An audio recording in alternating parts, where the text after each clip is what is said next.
మన పెట్టుబడి మన పిల్లల భవిష్యత్తు కోసమే కదా. మీ పెట్టుబడికి నమ్మకమైన వేదిక శ్రీ వాసవి ప్రాజెక్ట్స్. అసలు ఈ జ్యోతిష్యం అనేది ఎంతవరకు ఒక కీలక పాత్ర పోషిస్తుంది ప్రతి మనిషికి కూడా? జ్యోతిష్యం నమ్మాలా వద్దా అనేది పక్కన పెడితే సర్వం సంకనాగిపోయినా ఎవడు పట్టించుకోడు. కానీ వినాయక చవితి ముందు రోజు మాత్రం నిద్రలేస్తారు వీళ్ళందరూ. కొన్ని లక్షల మంది రోజు మందు దాగి సిగరెట్ దాగి వస్తుంటే ఎవరికే ఉండదు. కానీ ఖచ్చితంగా దీవాళి ముందు రోజు మనం కాల్చే క్రాకర్స్కి మాత్రమే వీళ్ళు విజృంభిస్తారు. బ్యూటీ పార్లర్కి పోయినప్పుడు ఈ మంగళసూత్రాన్ని తీసి అట్లా పక్కకు పెడతారు. ఈ జ్యోతిష్యం గురించి విమర్శించే వాళ్ళ సంఖ్య ఎందుకు ఎక్కువైంది అంటే, అసలు హిందూ మతానికి థ్రెట్ ఎవరితోనుంది? హిందువులతోనే ఉంది. శుభమా అంటూ పెళ్లి చేసుకుంటే విడిపోమని చెప్తున్నాడు వేణుస్వామి అంటే దాన్ని శుభమా అని చెప్పరు నాయన. శాస్త్రాలు కానీ దైవత్వం కానీ తగ్గేదే లేదు, ముందుకెళ్తానే ఉంది. జాతకంలో ఈ దశలను బట్టే గానీ మనం తీసుకుంటున్న ఆహార అలవాట్లను బట్టి కాదంటారా? ఏం తినని వాళ్లకు కూడా క్యాన్సర్స్ వస్తాయి. అంతెందుకు, కరోనాలో మంచి మంచోడు చచ్చిపోయారు, తాగుబోతులు ఎవరు తావాలా? అవును అవును. దేవుడు అనేవాడు నీ జాతకాన్ని రాసిండు, నీ తలరాత రాయలే. ఈ మధ్య కాలంలో దశమహావిద్యల అమ్మవార్ల గురించి చాలా ఎక్కువగా వింటున్నాం. ఎవరు అసలు ఈ దశమహావిద్యలు, ఎందుకు ఆరాధించొద్దు అందరూ? సో దశమహావిద్యలు అనేవి ఇవాళ కొత్తవి కావు.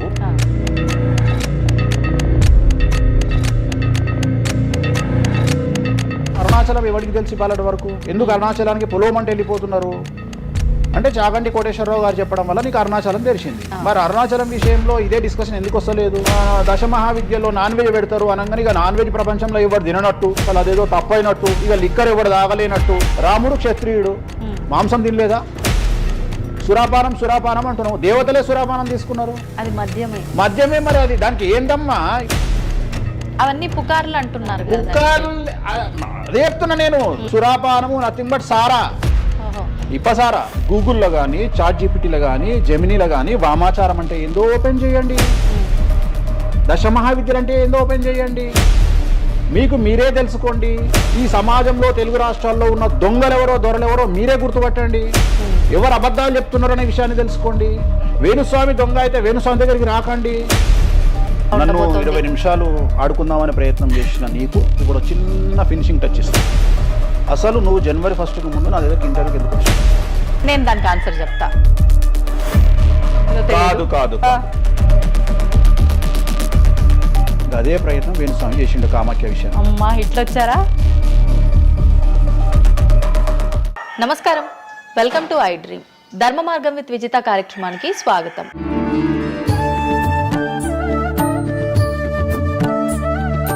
ప్రస్తుతం మనతో పాటు ఉన్నారు ప్రముఖ జ్యోతిష్యులు వేణుస్వామి గారు. ఇప్పుడు వారితో మాట్లాడి మరిన్ని విషయాలు తెలుసుకుందాం. ముఖ్యంగా మనకెన్నో సందేహాలు ఉంటూ ఉంటాయి, వాటి గురించి అడిగి తెలుసుకునే ప్రయత్నం చేద్దాం. నమస్కారం అండి. నమస్తే తల్లి. ఓం నమో వెంకటేశాయ. వెంకటాద్రి సంస్థానం బ్రహ్మాండే నాసికించిన వెంకటేశ సమోదేవో నా భూతో నా భవిష్యతి. గురుగారు, చాలా వరకు ప్రస్తుత రోజుల్లో జ్యోతిష్యాన్ని ఎక్కువగా నమ్ముతున్నారేమో అనిపిస్తూ ఉంటుంది. సేమ్ టైం మళ్ళీ జ్యోతిష్యం మూఢనమ్మకము అని చెప్పి కొట్టిపారేసే వాళ్ళు కూడా ఎక్కువైపోయారేమో అనిపిస్తుంది. అసలు ఈ జ్యోతిష్యం అనేది ఎంతవరకు ఒక కీలక పాత్ర పోషిస్తుంది ప్రతి మనిషికి కూడా? సో జ్యోతిషం అనేది నువ్వు చెప్పినట్టుగా ప్రతి మనిషికి ఒక ఫేసు 2 ఫేసులు ఉంటాయి, కానీ కొంతమందికి చాలా ఫేసెస్ ఉంటాయి. ఉదాహరణ వేణుస్వామికి 2 ఫేస్ ఉండొచ్చు, అంటే సామాజికంగా ఒకటి, ప్రైవేట్గా ఒకటి. కానీ సమాజంలో ప్రస్తుతము తెలుగు రాష్ట్రాల్లో ఒక మనిషికి 5 ముఖాలు ఉన్నాయి. అంటే తెలుగు రాష్ట్రాలు అని ఎందుకు చెప్తున్నానంటే, భారతదేశాన్ని మొత్తం కంపేర్ చేసినప్పుడు భారతదేశానికి సంబంధించినటువంటి రాజకీయాలు వేరు, తెలుగు రాష్ట్రాల రాజకీయాలు వేరు. భారతదేశం సోషల్ మీడియా వేరు, తెలుగు రాష్ట్రాల సోషల్ మీడియా వేరు. భారతదేశం న్యూస్ ఛానల్స్ వేరు, తెలుగు రాష్ట్రాల న్యూస్ ఛానల్స్ వేరు. సో ప్రతిదీ తీసుకుంటే తెలుగు రాష్ట్రాలకు సంబంధించి చాలా ప్రత్యేకమైనటువంటి స్టైల్లో మనం ప్రజెంట్ వెళ్తా ఉన్నాము. ప్రత్యేకించి తెలుగు రాష్ట్రాలు ఇంతకుముందు ఒకటే రాష్ట్రానికి పరిమితం అయ్యి ఉండే, అది ఇప్పుడు హైదరాబాద్ కూడా అంటుకుంది. సో 2 రాష్ట్రాలు ఇంచుమించుగా సేమ్ స్టైల్లో వెళ్తున్నాయి. సో జ్యోతిష్యం నమ్మాలా వద్దా అనేది పక్కన పెడితే, ఎప్పుడే కానీ దేని గురించి ఎవరు మాట్లాడినా 2-3 విషయాల గురించి మాట్లాడతారు. ఒకటి ఐడెంటిటీ, ఒకటి బ్రాండు, ఒకటి ప్రత్యేకించి పిఆర్ స్ట్రాటజీ. ఇప్పుడు బ్రాండ్ అనేది వేణుస్వామి అంటే ఒక బ్రాండ్. వేణుస్వామి జ్యోతిషం గురించి మాట్లాడుతున్నాడు అంటే చాలామంది వెయిట్ చేస్తారు, జరిగిందా జరగలేదని విశ్లేషించుకుంటారు, అదొక పద్ధతి. వేణుస్వామిని విమర్శించే వాళ్ళు ఏం చేస్తారంటే వాళ్ళు ఐడెంటిటీ క్రైసిస్లో ఉంటారు. ఆ. సో వాళ్ళు వేణుస్వామిని విమర్శించినా లేకపోతే ఒక పెద్ద వ్యక్తిని విమర్శించినా వాళ్లకు దానివల్ల ఐడెంటిటీ వస్తుంది. మామూలుగా వాళ్ళు విమర్శిస్తే ఎవడు పట్టించుకోడు, వేణుస్వామిని విమర్శిస్తే పట్టించుకుంటారు. అలా కాకుండా కొంతమంది ఇది ఏమంటారు హేతువాదులు అనొచ్చు, లేదంటే నాస్తికులు అనొచ్చు, ఇంకోటి అనొచ్చు. సో వీళ్ళందరూ ఏంటంటే ప్రత్యేకించి హిందూ మతానికి సంబంధించిన జ్యోతిష్యం గురించి మాట్లాడతారు, హిందూ మతానికి సంబంధించిన పండుగల వినాయకుని గురించి మాట్లాడతారు. మొత్తం ప్రపంచమంతా పొల్యూటెడ్ అయ్యి కలుషితమై సర్వం సంకనాగిపోయినా ఎవడు పట్టించుకోడు, కానీ వినాయక చవితి ముందు రోజు మాత్రం నిద్రలేస్తారు వీళ్ళందరూ. అట్లనే అసలు ఈ ప్లాస్టిక్ వల్ల అసలు నూనె ఎట్లా వస్తుంది, ఎందుకంటే 90 రూపాయలకు 1 కిలో నూనె ఎట్లా తింటున్నాం మనము అని ఆలోచించాడు ఎవరు లేడు.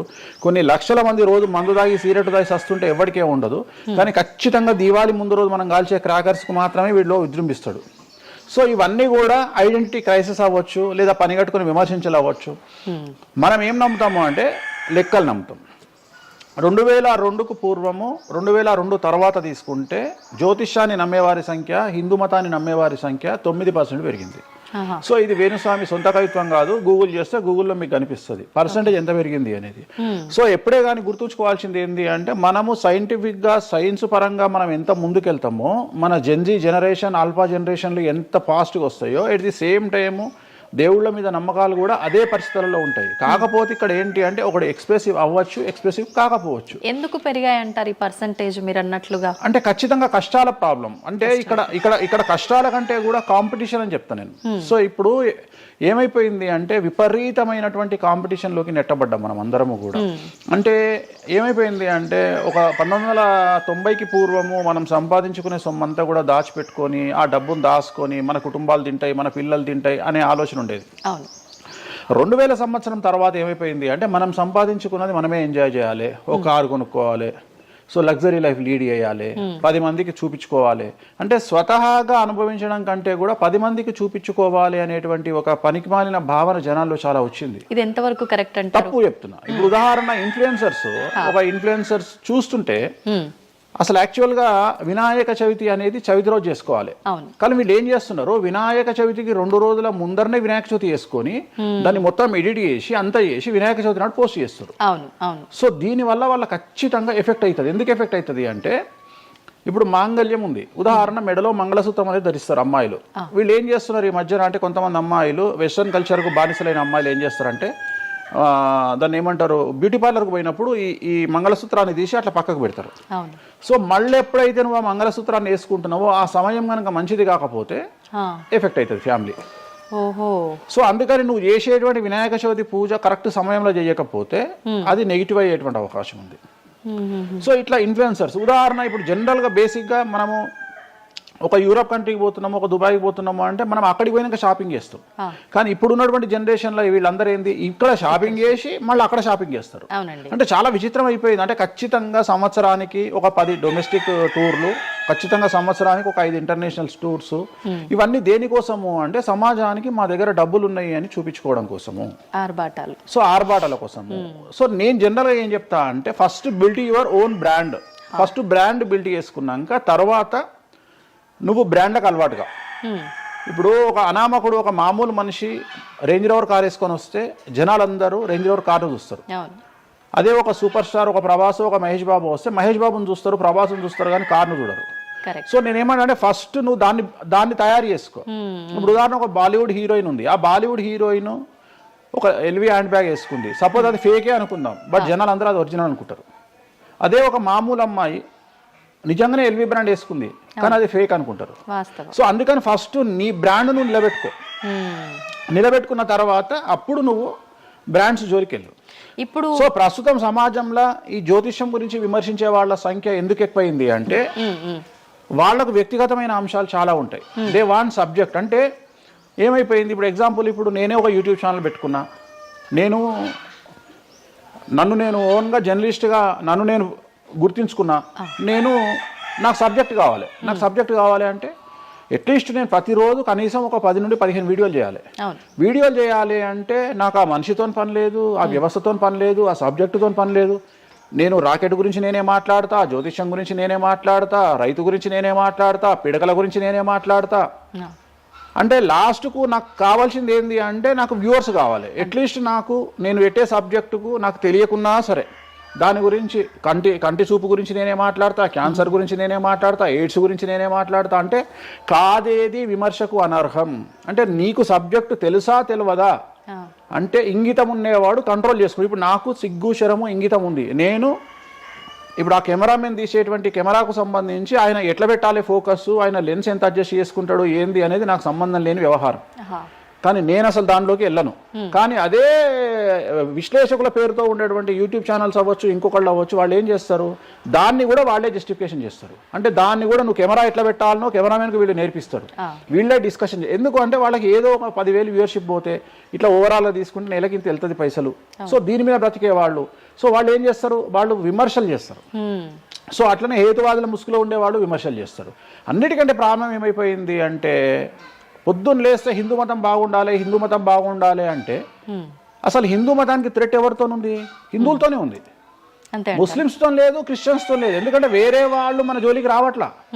ఎంతసేపు కప్పల భాగవతం లాగా మన జీవితంలో ఎలుకల భాగవతం లాగా ఒక ఎలుక ఇంకో ఎలుకని కిందికి గుంజుతుంది, ఒక కప్ప ఇంకో కప్పని కిందికి లాగుతుంది. అట్లనే హిందువులలో వేణుస్వామి ఆస్ట్రాలజికల్ ప్రిడిక్షన్స్ లో మంచిగా ఉన్నాడు. అంటే వేణుస్వామి చెప్పింది ఏదైనా జరిగినప్పుడు వేయడానికి ఎవరికి మనసు రాదు, కానీ వేణుస్వామిని విమర్శించడానికి పొలోమంటే అందరూ వచ్చేస్తారు. అంటే మరి నేను హిందువునే కదా, నన్ను కిందికి లాగేవాడు హిందువే కదా, మరి ఇక్కడ హిందూ మతం ఏమవుతుంది? ఇప్పుడు సమాజంలో నేను అబ్జర్వ్ చేస్తున్నా, గత కొన్ని రోజుల నుండి, ఒక 6 నెలల నుండి, సంవత్సరం నుండి Telugu media in the sense నేను లోకల్ సోషల్ మీడియాలో హిందూ మతాల పేరు మీద కొత్త వర్షన్ వచ్చింది. ఏంటి అంటే హిందూ ఆచార వ్యవహారాలను విమర్శించడము చాలా కామెడీ అయిపోయింది. ఒక ఆయన ఈ మధ్యలో ఇంటర్వ్యూ చూసాను నేను, అసలు దుర్గమాల లేదంటాడు ఆయన. నేను షాక్ అయినా. నేను ఇనుంటావు నువ్వు కూడా. నాకు ఆశ్చర్యం అనిపించింది. దుర్గమాల లేదు అంటే అమ్మవారి మాల, జనరల్ గా భవానీ మాల కరెక్ట్ వర్డ్. భవానీ మాల లేనే లేదు, అసలు చరిత్రలో లేదు అంటాడు. అంటే సమాజము ఏదో విధంగా భక్తి మార్గం వైపు వెళ్తుంది అంటే నువ్వు సంతోషంగా ఫీల్ అవ్వాలి. కానీ దాన్ని కూడా విమర్శించేవాడు ఎందుకంటారు ఇలా అంటే వీళ్ళందరూ పండితులు కాదు, వీళ్ళందరూ standing comedians or sitting comedians. ఒక ఆయన కూర్చొని మాటలు చెప్తాడు, వాళ్ళు నవ్వడం స్టార్ట్ కాగానే ఈయన మర్చిపోతాడు. ఇక ఈయన మర్చిపోయి, అంటే ఆడవాళ్ళు నవ్వుతుంటారు, మగవాళ్ళు నవ్వుతుంటే ఈయన ఆనందానికి పరవశుడు అయ్యి ఇంకా వాళ్ళు నవ్వుతున్నారు కదా అని రెచ్చిపోయి ఇంకా గ్రహాలు లేవు, దేవుడు లేడు, ఏది ఒక బ్రాహ్మణుడు అయ్యి ఉండి, ఒక పండితుడు అయ్యి ఉండి టోటల్ మన సబ్జెక్టుకు వ్యతిరేకంగా మాట్లాడుతూ ఉంటాడు. అట్లనే ఆయన ఎవరో భవానీమాల లేదు అంటాడు. నీకు వచ్చిన నష్టమేముంది? నువ్వు మొగోడివైతే భవానీమాల కాదు, ఎవరైతే కోయంబత్తూరులో ఈషా ఫౌండేషన్లో లింగభైరవ అమ్మవారు లేదని చెప్పు, అది నీ గొప్పతనం. నిజంగా లింగభైరవ అమ్మవారు లేనప్పుడు లేదని చెప్పు. ఆమె క్రియేటెడ్ గాడు, చెప్పొచ్చు కదా లేదు అని. ఎందుకంటే అక్కడ భయం ఏంటంటే ఎవరు తంతడు అని. వీళ్ళ భయం అంటే ఏంటంటే ఎక్కడైతే ఎవడు వీళ్ళకి అడ్డు రాడో అక్కడికి వస్తారు. వీళ్ళకి ఒరిజినల్ సబ్జెక్ట్ మాట్లాడే దమ్ము లేదు. సో ఇదంతా ఎంత చేసినా నేను అల్టిమేట్గా చెప్పేది ఏంటంటే, జ్యోతిష్యానికి వ్యక్తిగతంగా నా దగ్గరకు వచ్చేవాళ్ళు నాకు జనాలకు చెప్పారుగా. ఇప్పుడు నేను ఒక మాట చెప్తా, ఇప్పుడు సీక్రెట్ మెయింటైన్ చేయాలనుకుంటారు ప్రతి ఒక్కరు, ప్రైవసీ మెయింటైన్ చేయాలనుకుంటారు. మామూలుగా హాస్పిటల్కి పోతేనే ఇవాళ ప్రైవసీ మెయింటైన్ చేయాలనుకుంటున్నారు. అది అట్లీస్ట్ తలకాయనొప్పికి పోయినా వాళ్ళు దే వాంట్ ప్రైవసీ. అంటే కారు డైరెక్ట్గా B1కి వెళ్ళిపోతుంది, పైకి వెళ్ళిపోతారు, డాక్టర్ని కలుస్తారు, వస్తారు. అట్లాంటిది వేణుస్వామి దగ్గరకు వచ్చి నేను ఎందుకు చెప్పాలనుకుంటున్నా, లేదంటే నేను ప్రజలకి చెప్పాలనుకుంటున్నా అనుకోరు కదా. ఎవరో ఒకళ్ళు వేణుస్వామి దగ్గరికి వెళ్ళినప్పుడు కొన్నిసార్లు కొన్ని వీడియోలు తీసినప్పుడు 100 మందిలో ఒక వీడియో తీసినప్పుడు ఆ వీడియో పోస్ట్ చేస్తాము, దానివల్ల నా దగ్గరకు వచ్చినట్టు తెలుస్తుంది. కానీ 99% నా దగ్గరకు వచ్చినట్టు తెలియదు. నా దగ్గరికే కాదు, జ్యోతిషం అనేది ఎక్స్ట్రీమ్గా జనాల్లోకి వెళ్తున్నది. ఎట్ ది సేమ్ టైం భక్తి అనేది జనాల్లోకి వెళ్తున్నది. దాన్ని భయం అంటమా భక్తి అంటమా పక్కన పెడితే ఈరోజు జనాలు ముక్కోటి కానీ ఇతరత్ర పండుగలు కానీ జనవరి 1 కానీ జనాలు విపరీతంగా దేవాలయాల్లో ఉంటున్నారు. అంటే జనాలకు దేవుడి మీద కానీ శాస్త్రాల మీద కానీ వచ్చినటువంటి నమ్మకము, ఈ నమ్మకాన్ని ఎవరో ఒకళ్ళు వచ్చి టీవీలో కూర్చొని చెప్పినంత మాత్రాన పోదు. సో ఇది జనాల్లోకి విపరీతంగా వెళ్తానే ఉంటుంది. జనాలు ఎప్పుడే కానీ ఎంత వెస్టర్న్ కల్చర్కి వెళ్ళినా నమ్మకము అనేది ఒకటి ఉంటుంది. మనల్ని నమ్మించేది, మనల్ని బ్రతికించేది నమ్మకము. ఈ నమ్మకం లేకపోతే మనకు జీవితం లేదు. సో ఈ జ్యోతిష్యము అనేది అంధకార బంధురంలో ఉండేటువంటి ఒక వ్యక్తిని బయటకు తీసుకురావడానికి, జరగబోయే నష్టాన్ని చెప్పడానికి మాత్రమే పనికి వచ్చేటువంటి శాస్త్రము. అంతేగాని నువ్వు 50 ఏళ్లకు నరుకుతావు, 40 ఏళ్లకు కారు కొంటావు, ఈ సొల్లు పురాణం చెప్పాల్సిన పని లేదు. జరగబోయేటువంటి నష్టాన్ని గనక చెప్పగలిగితే జ్యోతిష్యము దాన్ని సరి చేసుకోవడంతో పాటు మానసికంగా స్ట్రాంగ్ అవ్వడానికి ఆ వ్యక్తికి చాలా చాలా చాలా ఉపయోగపడుతుంది. భార్యాభర్తలు తన్నుకొని చస్తారు, విడిపోతారు అని చెప్పడంలో ఉద్దేశము మీరు విడిపోండి అని కాదు. భార్యాభర్తల్లో అట్లీస్ట్ జనరేషన్ ను బట్టి ఈ రోజు భర్త అనేవాడు కాంప్రమైజ్ అయ్యి భార్య తిట్టినా పడి ఉంటాడు అని ఇక్కడ ఉద్దేశము. అంటే ఒకప్పుడు భార్యకు భర్తకు పెళ్లికి కనీసం 10 సంవత్సరాల గ్యాప్ ఉండేది. ఎందుకు అంటే భార్య అనే అమ్మాయి చిన్నపిల్లగా ఉంటే భర్త అనేవాడు ఒక కూతుర్ని చూసుకుంటాడు అనే ఉద్దేశంతో ఆ పెళ్లిళ్ళు చేసేవాళ్ళు. ఇవాళ ఏం చేస్తున్నారు, ఇద్దరికి 6 నెలలు తేడా ఉండదు. సో ఇద్దరు టెంపర్మెంట్ లో వెళ్తారు, ఇద్దరు గొడవలు పడతారు. సో ఈ కండిషన్ లో వాళ్ళిద్దరు విడిపోయేటువంటి తత్వం వైపు వెళ్తారు. కాబట్టి మొదలే మీ జాతకాలు బాగాలేవు, మీకు విడిపోయే అవకాశం ఉంది అంటే మిమ్మల్ని విడిపోమని చెప్పడం కాదు. ఇక్కడ మీరు జాగ్రత్తగా ఉండండి, కాంప్రమైజ్ కండి, ఈగోస్ పక్కన పెట్టండి, మీ పొసెసివ్నెస్ ను పక్కన పెట్టండి. సో ఆర్థికపరమైనటువంటి అంశాల్లో క్యాలిక్యులేటెడ్గా ఉండండి, తన్నుకొని చావకండి, విడిపోకండి అని మొదలే వాళ్ళని హెచ్చరించడం అనేటువంటిది దీంట్లో భాగము. కానీ ఇవాళ ఏమంటున్నారు, శుభమా అంటూ పెళ్లి చేసుకుంటే విడిపోమని చెప్తున్నాడు వేణుస్వామి అంటే దాన్ని శుభమా అని చెప్పరు నాయన. ప్రతి ఒక్కళ్ళకి అదే చెప్తున్నారు. ఆ మాతకు వస్తే మీరు పొద్దున్న లేస్తే 100 పెళ్లిలలో 80 పెళ్లిళ్ళు డివోర్స్ అవుతున్నాయి. మరి దీని మీద మీరే కదా డిబేట్ పెడతారు. సో ఇదంతా ఏంటంటే ఒక వ్యక్తిని విమర్శించాలనుకున్నప్పుడు వాళ్ళు ఏదైనా తీసుకురావచ్చు. దాన్ని రామ అంటే దాన్ని చిన్న పదాలు మారిస్తే ఆ రామ అనేది ఒక బ్యాడ్ వర్డ్ అవుతుంది. సో దాన్ని ఎట్లంటే అట్లా చేసుకొని పోవచ్చు. కానీ ప్రస్తుతం దేశ కాలమాన పరిస్థితులలో జ్యోతిష్యం కానీ శాస్త్రాలు కానీ దైవత్వం కానీ తగ్గేదే లేదు, ముందుకెళ్తానే ఉంది. ఇప్పుడు ఒక మనిషి జననం దగ్గర నుంచి చనిపోయే వరకు జాతకం అనేది కొన్ని సందర్భాల్లో మాత్రమే చూడాలి అని చెప్పి ఒకప్పటి కాలంలో చెప్పేవారట. కానీ ఇప్పుడు మాత్రం పుట్టిన దగ్గర నుంచి ఎప్పుడు ఏ చిన్న సమస్య వచ్చినా జాతకం చూపించుకోవడము, అసలు ఇది మన సాంప్రదాయంలో లేనే లేదు అంటున్నారు. ఇది ఎంతవరకు వాస్తవం? నేను లాస్ట్ ఇయర్ ఒక హీరోకు ఒక బిడ్డ పుడితే నేను చెప్పినప్పుడు చాలా మంది మేధావులు వచ్చి నన్ను విమర్శించారు. చిన్న పాపకు జాతకం చెప్తారా ఎవడన్నా అని. నీకు తెలిసే ఉంటే కృష్ణదేవరాయల ఆస్థానం కానీ ఇతర రాజులు పెద్ద పెద్ద రాజుల ఆస్థానంలో కానీ ఆస్థాన సిద్ధాంతి అని ఉండేవాడు. వాళ్ళు ఏం చేసేవాళ్ళు అంటే రాణికి కూతురు పుట్టిన కొడుకు పుట్టిన వాళ్ళు వచ్చి మొత్తం లైఫ్కు సంబంధించిన జాతకాన్ని రాసేవాళ్ళు.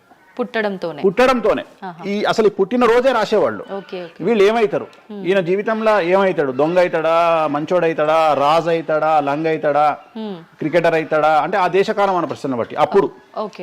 సో దాన్ని ఇప్పుడు కన్వర్షన్ చేసుకుంటే ఇప్పుడు మేము రాసే జాతకంలో ఇప్పుడు వీడు ఇంజనీర్ అవుతాడా, డాక్టర్ అవుతాడా, ఎంటర్ప్రెన్యూర్ అవుతాడా, ఉద్యోగస్తుడు అవుతాడా.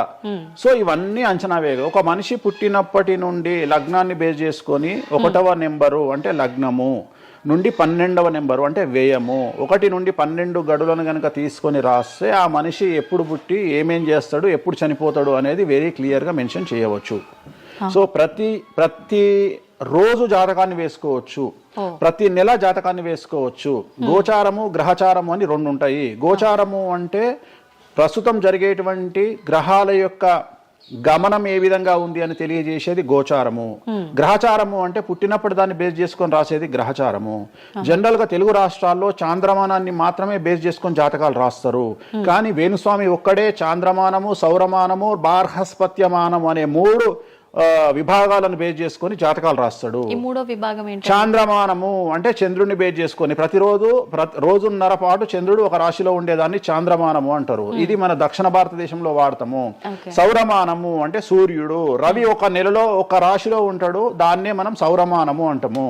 అలాగే బార్హస్పత్యమానము అంటే బృహస్పతిమానము, సంవత్సరం పాటు గురువు ఒక రాశిలో ఉండేదాన్ని బార్హస్పత్యమానము అంటాము. మనము పుట్టినప్పటి నుండి కనీసము నాకు తెలిసి గత 1000 సంవత్సరాలు లేనటువంటి చరిత్ర ఈ సంవత్సరము 2026లో మనం చూడబోతా ఉన్నాము.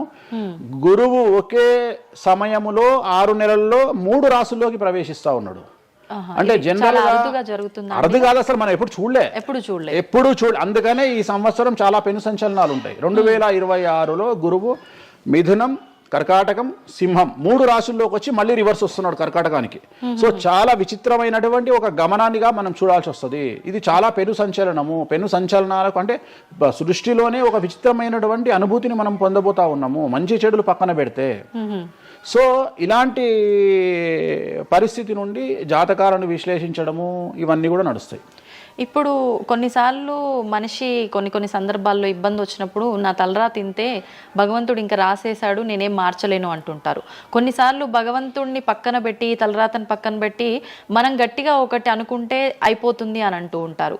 మీరు ముందుగానే ఒక శిశువు జననం అయినప్పుడే వాళ్ళ మొత్తం లైఫ్కి సంబంధించిన జాతకం ఇవ్వగలుగుతాము అన్నారు. మరి ఇప్పుడు మధ్యలో ఇప్పుడు చెప్తున్న వాళ్ళ విధానాలను బట్టి మనం అనుకుంటే అయిపోతుంది, ఏదైనా మనం ప్రయత్నం చేస్తే మారుతుంది, భగవంతుడు దాన్ని మార్చేస్తాడు కొన్ని ప్రయత్నాల వల్ల అంటారు. ఈ రెండిట్లో అసలు దేన్ని నమ్మాలంటారు? ఇప్పుడు భగవంతుడు రాసినాడు, మన జాతకము మారదు, మన తలరాత మారదు అని అనుకుంటే అలాంటి వాళ్ళందరినీ మనం చేయాల్సింది ఏంటంటే, వాళ్ళకి ఎవరికైనా హార్ట్ అటాక్ రాగానే వాళ్ళని అట్లనే బెడ్ మీద కూర్చోబెట్టి ఎదురుగా ఫోటో పెట్టి దేవుని మొక్కమని చెప్పాలి. హాస్పిటల్కి ఎవరిని పంపించొద్దు. ఎందుకంటే తలరాత కదా, భగవంతుడు రాసేసిండు కదా. మరి ఎందుకు మరి అనవసరంగా అంబులెన్స్కి ఫోన్ చేయడము, హాస్పిటల్కి వెళ్ళడం ఎందుకు? పనిలేని పని కదా. అంటే నీ ప్రయత్నము, హార్ట్ అటాక్ వచ్చినా కానీ నిన్ను తీసుకుపోయి హాస్పిటల్లో అడ్మిట్ చేస్తున్నారు. సో హాస్పిటల్లో నిన్ను టైంకు తీసుకుపోవాలా వద్దా అని డిసైడ్ చేసేది జాతకం. ఓకే. నువ్వు బతుకుతావా బ్రతకవా అని డిసైడ్ చేసేది జాతకం. ఇక్కడ నేను తోపు నేను తురుము అని అనుకుంటే నడవదు. నేను తోపు నేను తురుము అనుకోవద్దు. చాలా మంది చాలా రకాలుగా కష్టపడతారు. కష్టపడితేనే సుఖపడతాము, కష్టపడితేనే జీవితం అభివృద్ధిలోకి వస్తుంది అనుకుంటే అతి కష్టం పడేది గాడిద. సో అతి కష్టం పడేది డ్రైనేజీలో పనిచేసేటువంటి మున్సిపల్ వర్కర్స్. సో వాళ్లకు ₹1,00,000 రోజుకు జీతం ఇచ్చినా తక్కువ లేదు. అంటే వాళ్ళు ఊడ్చే చెత్త, వాళ్ళు తీసే చెత్త ఈ ప్రపంచంలో ఎవరూ భరించలేరు. అలాంటిది వాళ్ళు చేసే కష్టం మీద కంపేర్ చేస్తే ఈ ప్రపంచంలో ఇక కష్టం చేసే మనుషులే లేరుగా. మరి అలాంటి వారికి మనం ఇచ్చే జీతం ఎంత? 40,000, 50,000. కానీ వాళ్లకు కనీసం నెలకు 40 లక్షలని ఇవ్వాలి. అంటే నువ్వు చేసే కష్టానికి కాకుండా నువ్వు తెలివితో చేసే కష్టానికే విలువ ఎక్కువ. హార్డ్ వర్క్ కాకుండా smart work exactly smart work నమ్ముకోవాలి. సో రెండవది, నేను కష్టపడితే అసలు రానే రాదు. నువ్వు కష్టపడడం కాదు, నువ్వు తెలివిగా కష్టపడు, కసిగా కష్టపడు. సో అందరికంటే భిన్నంగా ముందుకెళ్ళు. సో దీంట్లో లోకులు నీ మీద రాళ్లు వేస్తారు, దీంట్లో లోకులు నిన్ను సమాజంలో టార్గెట్ చేస్తారు. So there is no development in comfortable zone. నువ్వు కంఫర్టబుల్ జోన్ దాటిన తర్వాతనే నీ జీవితంలో నీ కష్టాలు అనేవి స్టార్ట్ అవుతాయి. ఆ కష్టాలు స్టార్ట్ అయిన తర్వాత అభివృద్ధి అనేది ఏర్పడుతుంది. సో నువ్వు ఉద్యోగానికి అలవాటు అయినవు అంటే జీవితంలో నువ్వు ఉద్యోగంలోనే ఉండిపోతావు. నువ్వు రిస్క్ తీసుకొని సంవత్సరం పాటు ఖాళీగా కూర్చోవడానికి ట్రై చేసి నువ్వేదో వ్యాపారం చేసుకోనో ఇంకేదో చేసుకోనో ముందుకు రావడానికి ప్రయత్నం చేస్తే అప్పుడు నువ్వు తోపవుతావు. సో ఇక్కడ నువ్వు ఎంత టార్గెట్ చేసినావు, జీవితంలో ఎంత డబ్బు సంపాదిస్తున్నావు అనే దాని మీద నువ్వు తీసుకునే రిస్క్ ఆధారపడి ఉంటుంది. నువ్వు తీసుకునే రిస్క్ను బేస్ చేసుకుని నీ లైఫ్లో డెవలప్మెంట్ అనేది ఆధారపడి ఉంటుంది. అంతేగాని నేను నార్మల్గానే ఉంటా, నాకు డబ్బులు రావాలి అంటే రావు. ఎట్ ది సేమ్ టైము నాకు జ్యోతిష్యము అనేటువంటిది ఎలాంటిది అంటే, డాక్టర్ దగ్గరికి పోయినప్పుడు బ్లైండ్గా కాలో చెయ్యో ఇరిగినప్పుడు డాక్టర్ దగ్గరికి పోయినావు, డాక్టర్ ఏమంటాడు? ఫస్ట్ ఎక్స్రే తీసుకొని రా అంటాడు. అదే జ్యోతిష్యం. ఆ ఎక్స్రే అనేదే నీ లగ్నం, ఎక్స్రే అనేదే నీ కుండలి. సో నువ్వు తీసుకున్న ఎక్స్రే, నువ్వు ఎట్లయితే డాక్టర్ దగ్గరికి పోయినప్పుడు ఎక్స్రే ఎట్లయితే పనిచేస్తుందో, నీ కష్టం వచ్చినప్పుడు నిన్ను కష్టాల నుండి బయటికి తీసుకురావడానికి జ్యోతిష్యం అనేది ఎక్స్రే లాగా ఉపయోగపడుతుంది. ఆ ఎక్స్రే అంటే నీ కుండలి చూసినప్పుడు నీకు ఈ సబ్జెక్ట్లో ఈ ప్రాబ్లం ఎందుకు వచ్చింది, ఒక వ్యక్తికి హార్ట్ అటాక్ ఎందుకు వచ్చింది అంటే ఆయన జాతకంలో రవి కేతువు లేదా శని దృష్టి రవి మీద, లేదా కుజ రవులు 8వ ఇంట్లోనో లేకుంటే 6వ ఇంట్లోనో వ్యయంలో ఉన్నప్పుడు, అలాగే రవి కేతువులు 12వ ఇంట్లో కలిసి ఉన్నప్పుడు, అలాగే 6వ ఇంట్లో కలిసి ఉన్నప్పుడు, సో ఆ సందర్భంలో ఆ గ్రహ చిత్రంలో ఆ దశా చిత్రంలో ఆ దశ వచ్చినప్పుడు, అంతర్దశ వచ్చినప్పుడు, ఏలినాటి శనిలోనో ఆ షష్టమ శనిలోనో అష్టమ శనిలోనో ఈ హార్ట్ అటాక్ అనేది వస్తుంది. అంటే జాతకంలో ఈ దశలను బట్టే కానీ మనం తీసుకుంటున్న ఆహార అలవాట్లను బట్టి కాదంటారా? ఏం తినని వాళ్లకు కూడా క్యాన్సర్స్ వస్తాయి, గుర్తుంచుకోవాలి. ఏం తినని వాళ్ళకు కూడా క్యాన్సర్లు వస్తాయి. చాలా మందికి ప్రస్తుతం సమాజంలో నాన్ వెజ్ తిననటువంటి వాళ్లకు కొలన్ క్యాన్సర్ వచ్చినటువంటి సంఘటనలు నాకు వేలల్లో తెలుసు. సో ఏం తప్పు చేస్తున్నారని అమ్మాయిలకు బ్రెస్ట్ క్యాన్సర్ వస్తుంది? ఆన్సర్ చెప్పు. Question mark. అవునా కాదా? థైరాయిడ్తో ఏం పని చేస్తున్నాం? థైరాయిడ్ ప్రాబ్లం వచ్చింది. సరే ఉదాహరణ లంగ్స్ క్యాన్సర్ అంటే నువ్వు సిగరెట్ తాగితే వచ్చింది. కానీ నువ్వు నమ్మవో 100 మందిలో 40 మందికి లంగ్స్ క్యాన్సర్ వచ్చిన వాళ్ళకు సిగరెట్ అలవాట్లేదు. ఎందుకు వచ్చింది? ఓకే. సో చాలా మంది అంతెందుకు కరోనాలో మంచి వాళ్ళు చచ్చిపోయారు, తాగుబోతులు ఎవరు తావాలా? అవును అవును. అసలు దీని మీద కదా నువ్వు సైంటిస్ట్ రీసెర్చ్ చేయాల్సింది. ఇంతమందిని చూసినా మనం రోడ్డు మీద బిచ్చమెత్తుకునేవాడు ఎవరు చచ్చిపోలే. ఎందుకు అంటే వాడి డైజెషన్ సిస్టమ్ అంత స్ట్రాంగ్ ఉంది, వాడి ఇమ్యూనిటీ పవర్ అంత స్ట్రాంగ్ ఉంది. అట్లనే మందు తాగే వాడి ఇమ్యూనిటీ పవర్ అంత స్ట్రాంగ్ ఉంది. తాగుబోతులు ఎవరు చచ్చిపోలే కరోనాలో. సో ఇవన్నీ నువ్వు ఎలా చనిపోతావు, ఏ రోగం వస్తుంది, ఏంది అనేది జ్యోతిష్యం ప్రిడిక్ట్ చేయగలుగుతుంది. జ్యోతిష్యం అనేది నీ లైఫ్ను డిసైడ్ చేసింది కాదు, నీ లైఫ్ను ఎలా మార్చుకోవాలి అనేది జ్యోతిష్యం డిసైడ్ చేస్తుంది. దేవుడు అనేవాడు నీ జాతకాన్ని రాసిండు, నీ తలరాత రాయలే. ఇక్కడ గుర్తుంచుకోవాల్సింది ఏంటంటే నువ్వు ఏ సమయంలో పుట్టాలి అనేది డిసైడ్ చేసింది ఎవరు? దేవుడు. సో నువ్వు పుట్టినప్పుడు 9 గ్రహాల కాంబినేషన్స్ ఎక్కడున్నాయి? లగ్నంలో ఎవరున్నారు, ద్వితీయంలో ఎవరున్నారు, తృతీయంలో ఎవరున్నారు, చతుర్థంలో ఎవరున్నారు, పంచమంలో ఎవరున్నారు, షష్టమంలో ఎవరున్నారు, వ్యయంలో ఎవరున్నారు. అంటే నీకు ఏ రోగాలు రావాలి, నీకు దోస్తులు ఎట్లాంటి వాళ్ళు ఉన్నారు, నీ కుటుంబంలో నీకు బంధువులతో గొడవలు అయితేయా కావా, నువ్వు డబ్బు ఎంత సంపాదిస్తావు, ఉద్యోగం వల్ల సంపాదిస్తావా, వ్యాపారం వల్ల సంపాదిస్తావా, లేకపోతే బెట్టింగ్లకు పోయి నాశనం చేసుకుంటావా, లేకపోతే వ్యసనపరుడు పోయి నాశనం చేసుకుంటావా, సో అమ్మాయిలకు బానిసైతావా, అంటే ఇట్లాంటివన్నింటిని అనలైజ్ చేయగలిగినటువంటి శక్తి జ్యోతిష్యానికి ఉంది. జ్యోతిష్యము అనేది వేరు కాదు. నువ్వు ఏదైతే దేవుడు జాతకం రాసిండు, ఏదైతే తలరాత రాసిండు అంటుండో గదే గిది. అంటే పుట్టిన టైంని, ప్లేస్ని అన్నిటిని బట్టే ఈ ప్రిడిక్షన్. ఒక మనిషి పుట్టిన సమయాన్ని బేస్ చేసుకొని ఇప్పుడు నువ్వు మాట్లాడుతున్న దేవుడు రాసిన తలరాతనే జాతకం. తలరాత వేరు, జాతకం వేరు కాదు. నీ తలరాత అనేది ఈ లగ్నంలో ఉంది, ఈ కుండలిలో ఉంది. దీన్ని బేస్ చేసుకొని, దీన్ని చేతిలో పట్టుకొని నువ్వు ముందుకెళ్తే నీకు ఏ ప్రాబ్లం ఉండదు. ఒక్కసారి జ్యోతిష్కుని సంప్రదిస్తే కాదు, నువ్వు ప్రతి సంవత్సరము లేదా 2.5 సంవత్సరాలకోసారి శని మారినప్పుడల్లా నీ జాతకం మారుతుంటది. గోచారంలో మారుతుంటది, గ్రహచారంలో మారుతుంటది. నువ్వు ఎలాంటి చర్యలు తీసుకోవాలి, ఎలాంటి జాగ్రత్తలు తీసుకోవాలి, నీకు వాహన ప్రమాదాలు ఎప్పుడు వస్తాయి, ఆరోగ్యపరమైన ఇబ్బందులు ఎప్పుడు వస్తాయి, న్యాయపరమైన ఇబ్బందులు ఎప్పుడు వస్తాయి, నువ్వు ఎదిగిన తర్వాత నీకు శత్రువులు పెరుగుతారు. నువ్వు ఎంత శుద్ధపూసైనా, ఎంత మంచివాడివైనా, నువ్వు సమాజంలో ఎదిగి ఒక కారు కొనుక్కొని, ఒక ఇల్లు కొనుక్కొని, నీ బతుకు నువ్వు బ్రతుకుతున్నా నీ మీద జనాలు ఏడ్చి చస్తారు. నీకు శత్రువులు అనేవాళ్ళు ఏర్పడతారు. నువ్వు మంచి చేసినా శత్రువులు వస్తారు, చెడు చేసినా శత్రువులు వస్తారు. సో ఇలాంటి వాళ్ళందరి నుండి నువ్వు ఎట్లా తప్పించుకోవడానికి ఏమేమి పూజలు చేసుకోవాలి, ఏమేమి న్యాయపరమైన జాగ్రత్తలు తీసుకోవాలి, వీటన్నిటినీ క్రోడీకరించి చెప్పగలిగిన వాడు జ్యోతిష్కుడు. కాకపోతే జ్యోతిష్కుడికి దేశ కాల మాన పరిస్థితులను బేస్ చేసుకొని జాతకం చెప్పగలగడం రావాలి. ఎందుకంటే జ్యోతిష్యంలో ఉదాహరణ రవి, కుజ, కేతువు కలిసి ఉన్నప్పుడు సుఖవ్యాధి వస్తుంది. సో సుఖవ్యాధి అని మాత్రమే జ్యోతిష్యం చెప్పింది మాకు. అంతేగాని నీకు సిఫిలిస్, గనేరియా, ఎయిడ్స్, HIV అని చెప్పి రాయలే మాకు అక్కడ రాసింది. ఏం రాసిండు? నీకు సుఖవ్యాధి వస్తుంది. కాకపోతే దేశకాలమాన పరిస్థితులను బట్టి ఏ వ్యాధులు వస్తున్నాయో దాన్ని అంచనా వేయగలిగిన శక్తి జ్యోతిష్కుడికి ఉండాలి. ఇప్పుడు కూడా నువ్వు ఇంజనీరింగ్ చేస్తున్నావు అంటే ఇంజనీరింగ్ ఇంకో 2 ఏళ్ళు అయితే పోతుంది. సో కొత్త ఏదో వస్తుంది, స్టడీస్ వస్తాయి. సో మనం మారుతా ఉండాలి, మనం అప్డేట్ అవుతా ఉండాలి. ఎట్లయితే టెక్నాలజీ కోసము, ఎట్లయితే కెమెరా విషయంలో, ఎట్లయితే మైక్ల విషయంలో అప్డేట్ అవుతున్నామో మేము కూడా జ్యోతిషం విషయంలో అప్డేట్ కావాలి. కానీ మమ్మల్ని అప్డేట్ అవ్వడానికి ఎవరు మాకు భుజం తట్టేవాళ్ళు కానీ, వెన్ను తట్టేవాళ్ళు కానీ, మమ్మల్ని ఎంకరేజ్ చేసేవాడు కానీ ఉండడు. ఎంతసేపు మా మీద దాడి చేద్దామని చూసేవాడే ఉంటాడు. మేము ఏదైనా విశ్లేషించి కొత్తది చెప్పుదాము అనేటువంటి ప్రయోగం చేయంగానే ఆటోమేటిక్గా రాకెట్ ఫెయిల్ అయితేనేమో సింపతి చూపిస్తారు, మేము చెప్పింది ఫెయిల్ కాగానే దాడి చేస్తారు. సెఫాలజిస్టుల పేరుతోని ప్రతి సంవత్సరము కనీసం ఒక 20-30 మంది ఫెయిల్ అయితేనే ఉంటారు ఎన్నికలలో. వాళ్ళ జోలికి ఎవడు పోడు. కానీ మేము ఎవడన్నా పుసుక్కున ఎక్కడన్నా ఎన్నికలు గెలవయ్యి అని చెప్పంగానే మా మీద దాడి చేసే వాళ్ళు ఎక్కువ ఉంటారు. సో మాకు కూడా ఎంకరేజ్మెంట్ చేస్తే మేము సైన్స్ను ఎప్పుడో పండబెట్టగలిగిన శక్తి మాకు ఉన్నది, జ్యోతిష్కులకు లేక కాదు. కాకపోతే మమ్మల్ని ఎవడు వెన్నుదడతాడు, మా గురించి ఎవడు మాట్లాడతాడు? మా గురించి మెచ్చుకునేది పర్సనల్గా వ్యక్తిగతమైనటువంటి టర్మినాలజీలో మాతో మాట్లాడేవాళ్ళు మెచ్చుకుంటారు తప్ప సమాజం మమ్మల్ని చూసే దృష్టి వేరు. ఎంతసేపు మా దాంట్లోనే మాకుండదు.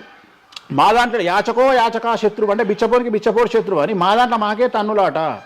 కామాఖ్యకు పోయి బలుడిచ్చి పూజలు చేసుకునేటువంటి జ్యోతిష్కుడు హైదరాబాద్కు వచ్చి అక్కడ బలులే లేవని చెప్తాడు ఒక జ్యోతిష్కుడు. సో ఇట్లా ఎందుకు చెప్తున్నారు అంటే వాళ్ళ కర్మ మనం ఏం చేయలేము. సో ఓవరాల్గా జ్యోతిష్యం అనేది ఏదైనా చరిత్ర సృష్టించగలుగుతుంది. జ్యోతిష్యము అంటే మనిషి యొక్క తలరాతనే జ్యోతిష్యం. ఇప్పుడు మీరు చెప్పిన దాన్ని బట్టి అంతా మనం పుట్టిన టైము ప్లేస్ని బట్టే డిసైడ్ అవుతుంది ఈ ప్రిడిక్షన్ అంతా. అంటే న్యాచురల్గా బర్త్ జరిగితే ఓకే, కానీ ఇప్పుడు అన్ని ముహూర్తాలు పెట్టుకొని టైము అన్ని చూసి చేస్తున్నారు కదా, మరి ఇటువంటి వారికి జాతకం ప్రిడిక్షన్ కరెక్ట్ ఉంటుందా? ఆ ముహూర్తం పెట్టాలి అనేటువంటి టైమింగ్ కూడా ఆయన డిసైడ్ చేస్తాడు, దేవుడే. ప్రతిదీ మనం తోపులం అనుకుంటాం, నేను ఓన్గా ఆలోచిస్తున్నా అనుకుంటాడు. ఓకే, అది ఆల్రెడీ డిసైడెడే. నీ మనసులో ఆ భావం రావడానికి, నీ మనసులో ఆ ముహూర్తం పెట్టించుకోవాలి అని అనుకోవడానికి కర్త కర్మక్రియనే భగవంతుడు. మరి ఇది పెళ్లిళ్ళ విషయంలో ఎందుకు వర్తించదు? పెట్టుడు ముహూర్తాల్లో పెళ్లిళ్ళు వద్దు, అదంత సఖ్యతతో ఉండరు భార్యాభర్తలు అంటారు కదా. అసలు ముహూర్తం మంచిదైతే ఎందుకు విడిపోతున్నారు అని ఇప్పుడు కొంతమంది మేధావులు అడుగుతారు. ఫస్ట్ నేను చెప్పే పాయింట్ ఏంటంటే, నీ జాతకాలే కలవకపోతే నువ్వు ఎంత మంచి ముహూర్తంలో చేసుకుంటే ఉంది. నీ జాతకాలు బాగుంటే, మీ జాతకాలు కలిస్తే నువ్వు అష్టమి నాడు పెళ్లి చేసుకున్నా, అమావాస్య నాడు పెళ్లి చేసుకున్నా ఏమీ కాదు. రైట్?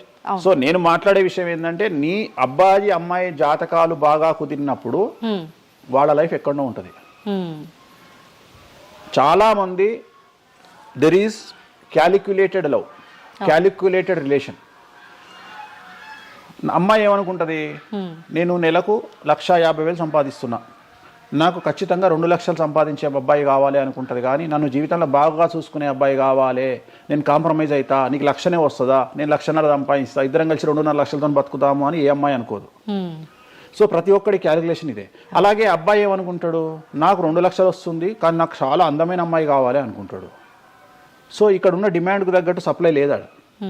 సో అప్పుడు ప్రాబ్లం ఏమవుతుంది, ఫైటింగ్. అప్పుడు ఏమవుతుంది అంటే కాంప్రమైజ్ అనేది స్టార్ట్ అవుతుంది. అంటే జ్యోతిష్యుడు జాతకాలు బాగాలేవు అని చెప్పినా ఇనే పరిస్థితులలో వీళ్ళు ఉండరు. రెండవది, జ్యోతిష్కులు కూడా ఏం చేస్తారంటే సాధ్యమైనంత వరకు ముక్కుసూటిగా ఆన్సర్ చెప్పకుండా, కుజదోషం ఉంది, 7వ ఇంట్లో కుజుడున్నాడు, 7వ ఇంట్లో శని కుజులు కలిసి ఉన్నారు, సో చాలా ప్రాబ్లం అవుతుంది. లేదా 7వ ఇంట్లో చంద్రుడు కుజుడు కలిసి ఉన్నారు, సో పిల్లవాడి తల్లి వల్ల సమస్యలు వస్తాయి, లేదా పిల్ల తల్లి వల్ల సమస్యలు వస్తాయి అని వీడు డైరెక్ట్గా అమ్మాయికో అబ్బాయికో చెప్పడు.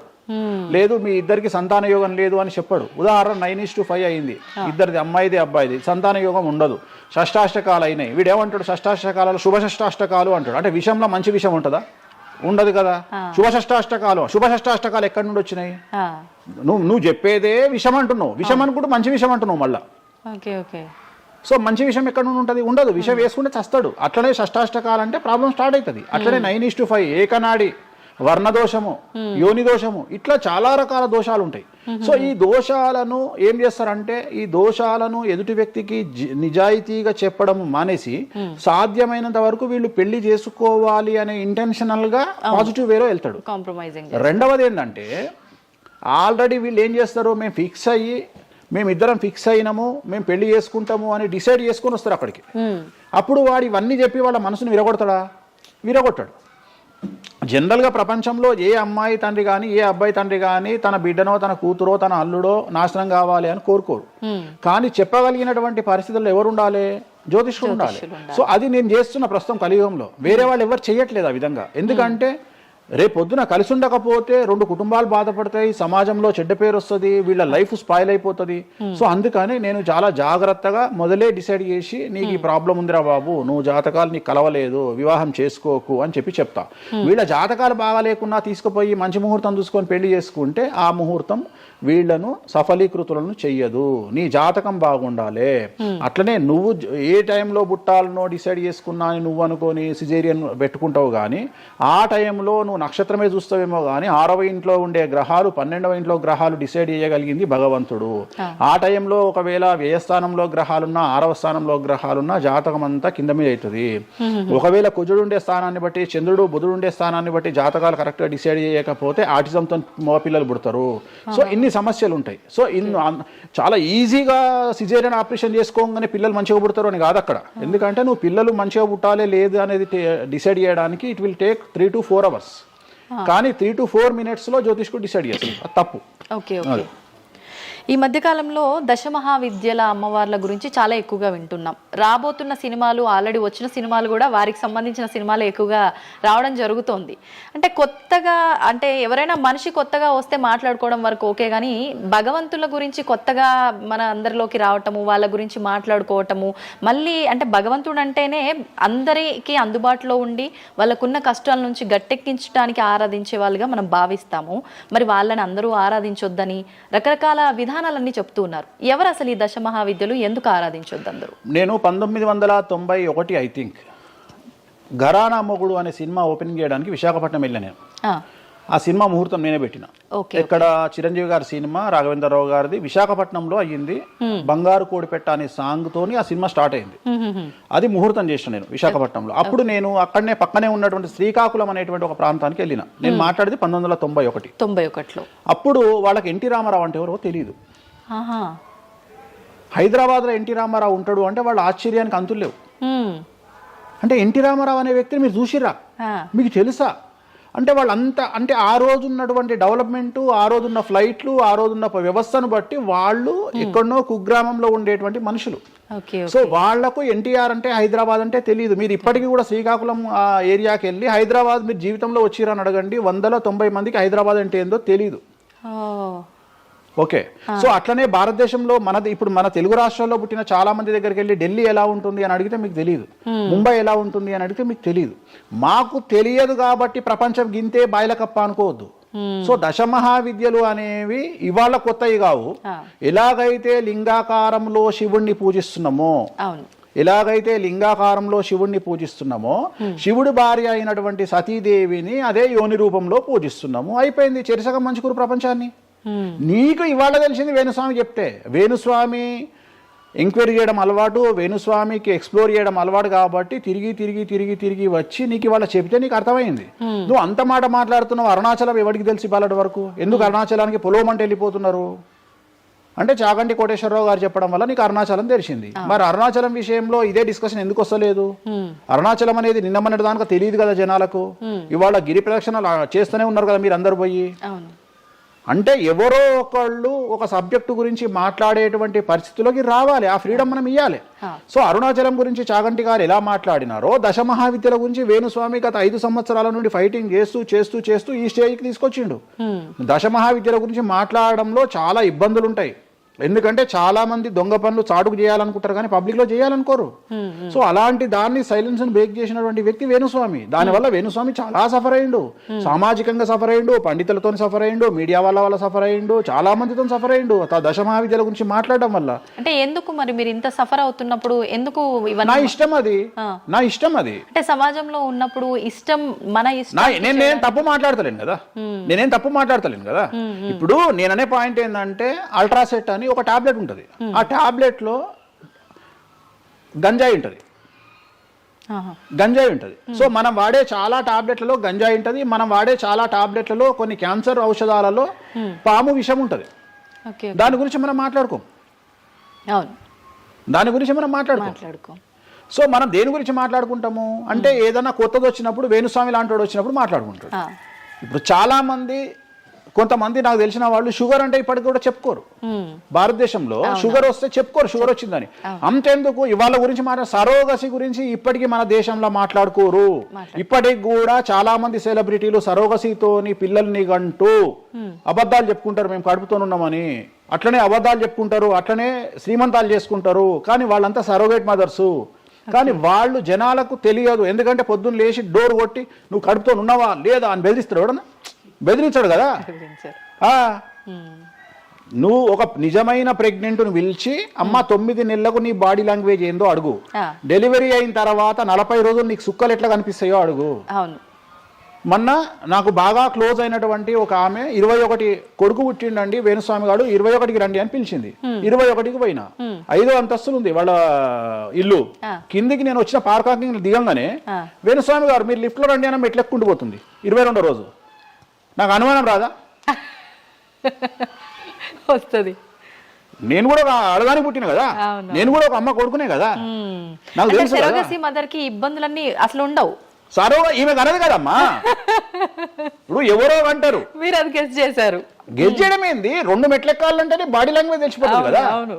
ఈమె స్వామి గారు మీరు లిఫ్ట్ లో రండి అని ఈమె టకటక మెట్లు ఎక్కుంటూ ఉరుకుతుంది. అంటే అంతకుముందు ఒక ఎట్లా ఉరికిందో డెలివరీ అయినాక కూడా అట్లే ఉరుకుతుంటే నాకు అనుమానం, ఏమేమి ఇట్లా ఉరుకుతుంది అంటే okay surrogate, okay okay okay అంటే వాళ్ళు చెప్పుకోవడానికి భయపడుతుంది. అందరు నయనతారులు లక్ష్మీ మనుషులు కాదు కదా. అప్పటికైనా మీకు చెప్పారా వాళ్ళు ఓపెన్ గా? చెప్పలేదు, ఇప్పటికీ చెప్పలేదు. ఆల్రెడీ అట్లనే సెలబ్రిటీలు చాలా మంది ఇదే పని చేస్తారు. సో ఇలాంటివి మాట్లాడుకోవాలి అంటే సమాజం యాక్సెప్ట్ చేయదు. కానీ వేణుస్వామి వచ్చి దశమహావిద్యలో నాన్ వెజ్ పెడతారు అనగానే ఇక నాన్ వెజ్ ప్రపంచంలో ఎవరు తిననట్టు, ఇక నాన్ వెజ్ అసలు నాన్ వెజ్ ఇక అసలు అదేదో తప్పైనట్టు, ఇక లిక్కర్ ఎవరు తాగలేనట్టు. మళ్ళా చూస్తే తెలంగాణలో హైయెస్ట్ లిక్కర్ సేల్స్ భారతదేశం మొత్తంలో తెలంగాణదే ఉంటుంది, ఆంధ్రప్రదేశ్దే ఉంటుంది. మనం బతికే 2 రాష్ట్రాలు బతికేదే లిక్కర్ మీద బతుకుతాయి.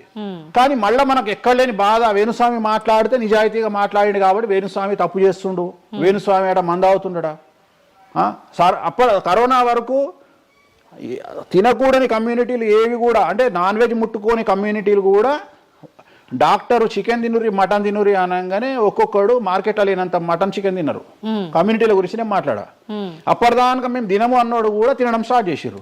అంటే నువ్వు డాక్టర్ చెప్తే మళ్ళీ డాక్టర్ చెప్పాడు కాబట్టి తింటున్నామండి, లేకుంటే తినేవాళ్ళం కాదు. తిన్నావా లేదా?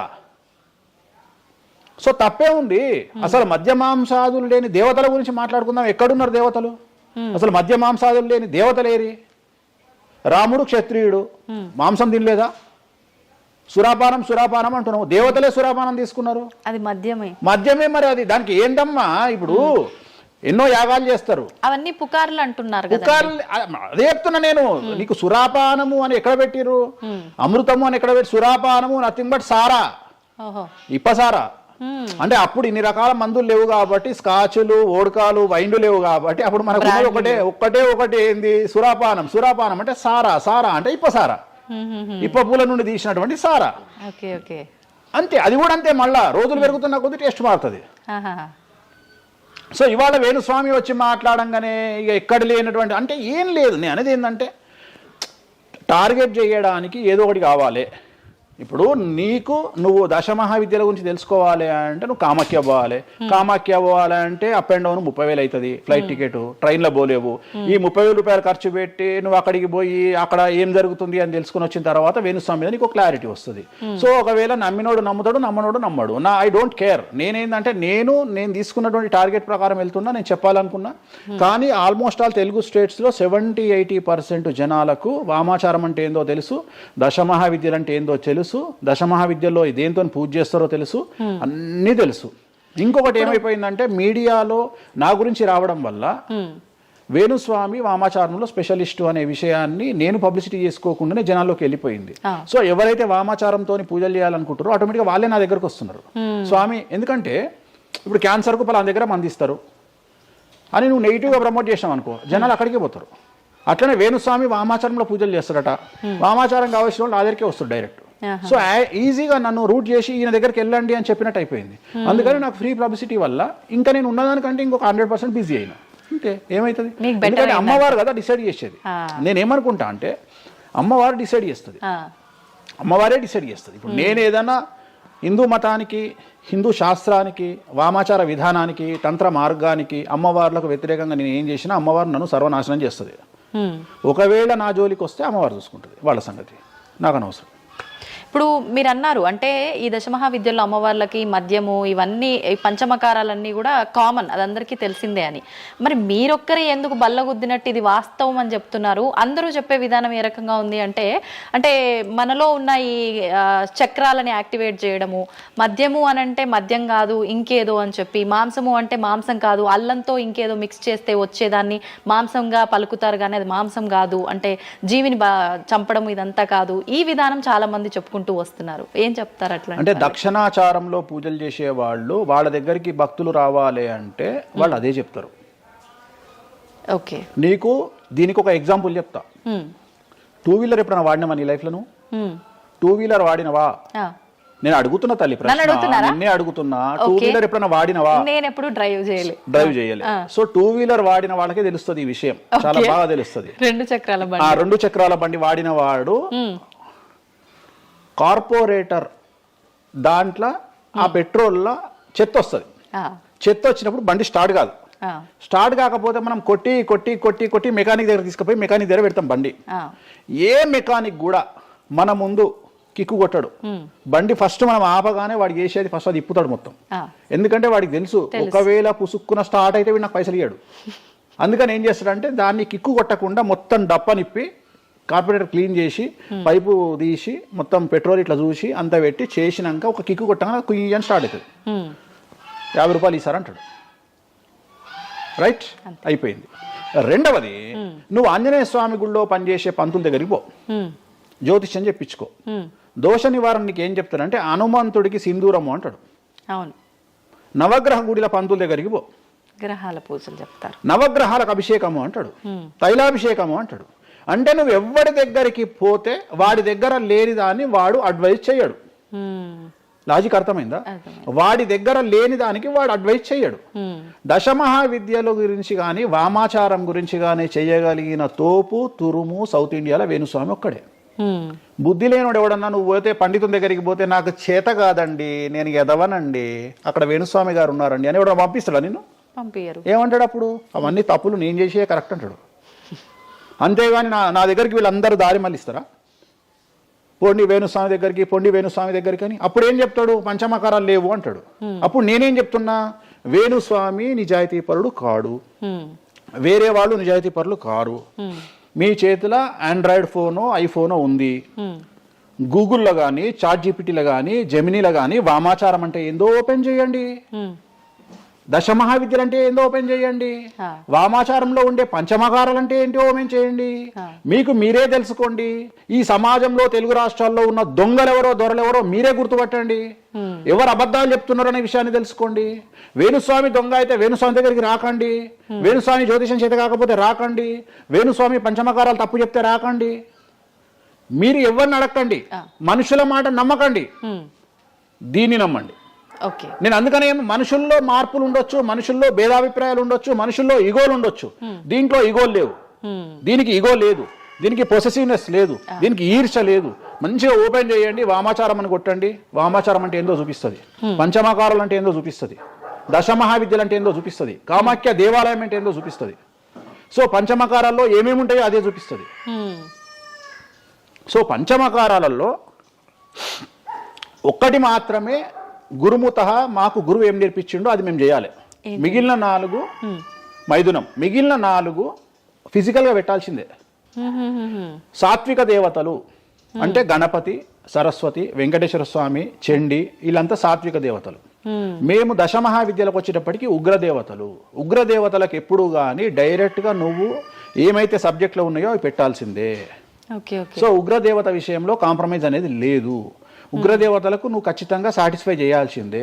నాకు అర్థం కాని విషయం ఏంటంటే తెలంగాణలో ఆషాఢ మాసంలో బోనాల విషయంలో జరిగే తంతునే నేను కొత్తగా చేస్తలేను, అదే తంతు నేను చేస్తున్నా. మీకు అక్కడ లేని సమస్య ఇక్కడ ఎందుకు వస్తుంది నాకు అర్థమైతలేదు. కానీ అక్కడ బలి అండ్ పానకం, కళ్ళు, ఈ 2 సాకపోయటం మాత్రమే ఉన్నాయి. పంచమకారాలు ఏం లేవు కదా. మత్స్యం అంటే ఏంది? చేపతో ఏం కుంపలు మునిగినాయి. కానీ మీరు అన్నట్టుగా చూస్తే ఇక్కడ పంచమకారము, ఇక్కడ మాత్రం పంచమకారం కాదు కాబట్టి విమర్శిస్తున్నారేమో. అవునమ్మా, ఇప్పుడు ముద్ర అనేది అది ముద్ర తంతే కదా, క్రియనే కదా. తంత్ర మార్గంలో ముద్ర అనేది ఒక వ్యవస్థ.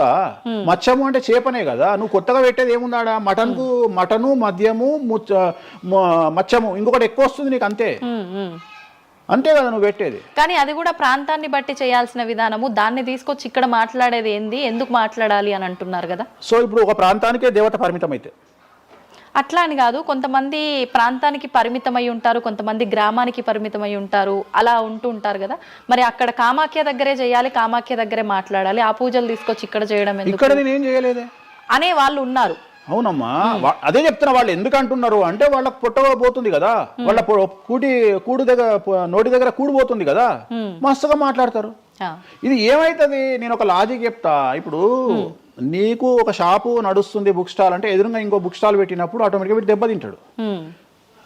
నేను ఒక కొత్త మార్గం ఎంచుకున్నా, ఈ కొత్త మార్గం ఎంచుకోవడానికి దమ్ము ధైర్యం కావాలి. నా వేలో నేను వెళ్తున్నా. నన్ను విమర్శించడానికి చాలా మంది వస్తారు. కారణం ఏంటి అంటే వేణుస్వామి ఒక్కడే, వేణుస్వామి ఒక్కడే. కానీ 99 మంది పాజిటివ్ దక్షిణాచారంలో వెళ్తే వేణుస్వామి ఒకడే వామాచారంలో వెళ్తున్నాడు. వీళ్ళకి నేను అందరికీ కాంపిటీటర్గా వీళ్ళు భావిస్తున్నారు. నేనేమంటున్నా అంటే సార్ నీకు నేను కాంపిటీటరే కాదు, ఎందుకంటే మీరందరూ సౌందర్య మన ఆమె పేరు ఇంకో సాయి ఏమో హీరోయిన్ పేరు ఏదో ఉంటుంది కదా, సాయి పల్లవి. సో మీరంతా సాయి పల్లవి సౌందర్య టైపు, నేను సన్నీ లియోన్ టైపు. నన్ను వదిలేయండి, నన్ను వదిలేయండి. నాకు మీకు కాంపిటీషన్ లేదు. నేను బికినీ మీద తిరుగుతా, నేను అన్ని వదిలేసుకున్నా. నా మొలదారం కూడా తీసి పక్కకు పెట్టిన. అంటే నాకు బట్టలు ఇప్పే అవకాశం మీకు ఇయ్యట్లా, మొత్తం ఇప్పేసుకున్నా నేను ఆల్రెడీ. మీరు ఇప్పుదామంటే ఏం లేవు నా దగ్గర చివరికి నా అండర్వేర్తో సహా నా మొలదారంతో సహా ఇప్పుకున్నా. ఇంకేం లేవు మీరు ఇప్పడానికి. సో మీ పని మీరు చేసుకోండి, మీరు సాత్విక దేవతలను ఆరాధించుకోండి, మీరు ఏం చేసుకోండి. వీళ్ళదంతా ఏ కాన్సెప్ట్ అంటే సువర్ణ పుష్పార్థం అక్షదాం సమర్పయామి అంటే సువర్ణ పుష్పం అనుకొని అక్షతలేనైనా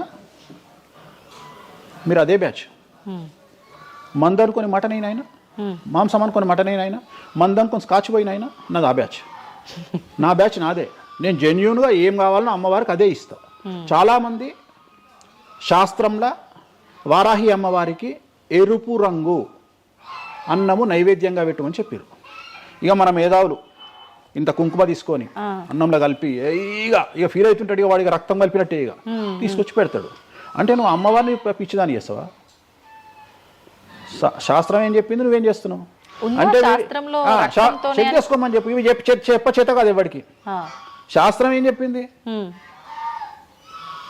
వారాహి అమ్మవారికి ఎరుపు రంగులో అన్నం పెట్టమని చెప్పింది.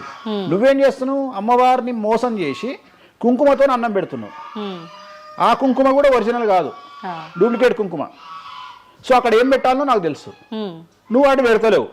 అమ్మవారిని నిన్నెందుకురా అనుగ్రహిస్తుంది? అమ్మవారిని నిన్ను ఎందుకు అనుగ్రహించాలి అంటే నువ్వు అమ్మవారిని మోసం చేసే మొనగానివి కదా, మోనార్కు కదా నువ్వు. నేను మోసం చేయ అమ్మవారిని. రెండవది, నన్ను నమ్మితే నా దగ్గరికి రమ్మంటున్నా. నా మాట వినకండి, వాళ్ళ మాటనే వినండి, ఈ శుద్ధపూసల మాటనే వినండి, నా మాట వినకండి. ఫస్ట్ మీరు నన్ను మెచ్చుకున్న వీడియో దయచేసి చూడకండి. నన్ను యాంకర్లు బట్టలిప్పాలి అని ప్రయత్నం చేసిన వీడియోలు చూడండి. నన్ను చాలా వరకు అంటే ఈయన ఏదో దొరకబట్టి విని ఆ ఉన్న లాస్ట్కు నాది ఆ ముల్లారం కూడా ఇప్పేసిన, ఇంకేమైనా ఉన్నాయేమో బాడీలో గుంజుదామో అని ప్రయత్నం చేసే యాంకర్ల వీడియోలే చూడండి. నా గురించి నెగిటివ్ పెట్టిన వీడియోలే చూడండి. మీకు నా మీద చివరిగా నమ్మకం కలిగి ఈయన దగ్గర విషయం ఉందంటే రండి, లేకుంటే రాకండి. ఇంకొక విషయం అంటే మీరు ఇంత ధైర్యంగా దర్జాగా ఒక సవాల్ విసిరినట్టుగా మాట్లాడుతున్నారు వీడియోలో మాట్లాడినప్పుడు. మరి మీరు చెప్పినవి అన్ని అంటే వేణుస్వామి చెప్పినవి అన్ని వాస్తవాలైతే, శాస్త్రంలో ఉంది నేను చూపిస్తానే అతనైతే, ఎంతసేపు ఉన్నా ఆయన పర్సనల్ వీడియోలో చెప్పడము, వేరే యాంకర్ల దగ్గర చెప్పడం తప్ప డిబేట్లకు ఎందుకు రారు, వచ్చి మాతో వాదించవచ్చు కదా, ప్రూవ్ చేయొచ్చు కదా అని చాలా మంది అంటున్నారు. మీరు రెడీనా? డిబేట్లకు రాను. ఎందుకని? కానీ మనం అగ్రిమెంట్ పేపర్లు రాసుకుందాం. నీ ద్వారా చెప్తున్నా నువ్వు కామాఖ్యకు నేను తీసుకుపోతా.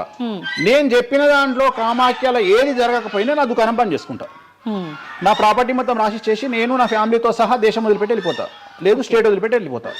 అన్ని వాస్తవం అని మీరు ప్రూవ్ చేస్తారు. అక్కడ అక్కడ నేను ప్రూవ్ చేసిన అవసరం లేదమ్మా. నీకే ₹1,00,000 ఇస్తా, పోయి చూసుకొని రాదు కెమెరాలో. ఓకే, దీనికి ఎందుకు డిబేట్ ఎందుకు? నువ్వే పోయిరా, నీకు నేను డబ్బులు ఇస్తా, ₹1,00,000 ఇస్తా, పోయిరా. ఓకే, పోయేసి అక్కడ ఏమేమి జరుగుతుంది, ఏమేమి పూజలు చేస్తారో నువ్వే చెప్పు.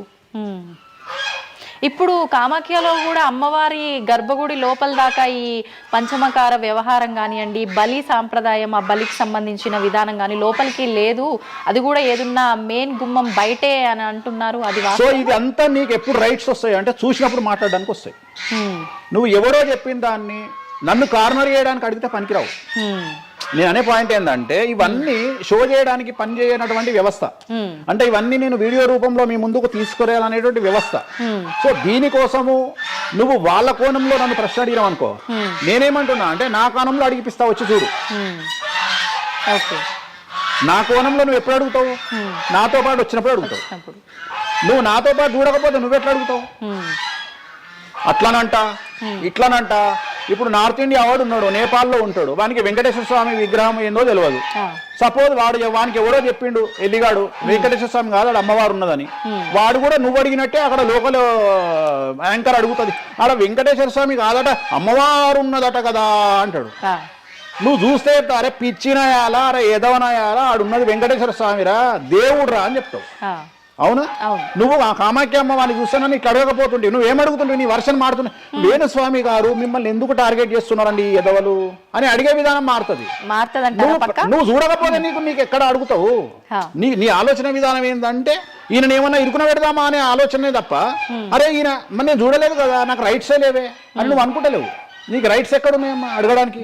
నన్ను అడగడానికి నీకు రైట్సే లేవు. అంటే మీరు అన్నట్టు నేను అక్కడికి వచ్చి చూస్తే అక్కడ జరిగేది చూస్తా, అది మాత్రం శాస్త్ర ప్రకారంగా జరుగుతుందో లేదో నేను చూడలేను కదా. అంటే దీన్ని బట్టి నీ ఉద్దేశం ఏంటి అంటే ఒక దేవాలయంలో కూడా శాస్త్ర ప్రామాణికంగా జరగదు. కామాఖ్యలో తెలుగు వాళ్ళు మాట్లాడుకునే పండితులు మాట్లాడుకునేవే నిజాలు.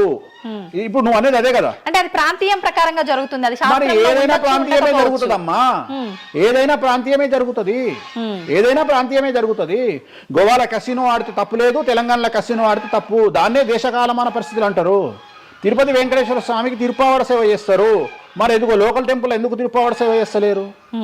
తిరుపతి వెంకటేశ్వర స్వామి వారికి పునుగుపిల్లి తైలం పెడతారు. మరి అట్లనే ఇప్పుడు రేపటి నుండి రామాలయంలో పునుగుపిల్లి తైలం పెట్టి నువ్వు వచ్చి నువ్వు స్టార్ట్ చేయమ్మా.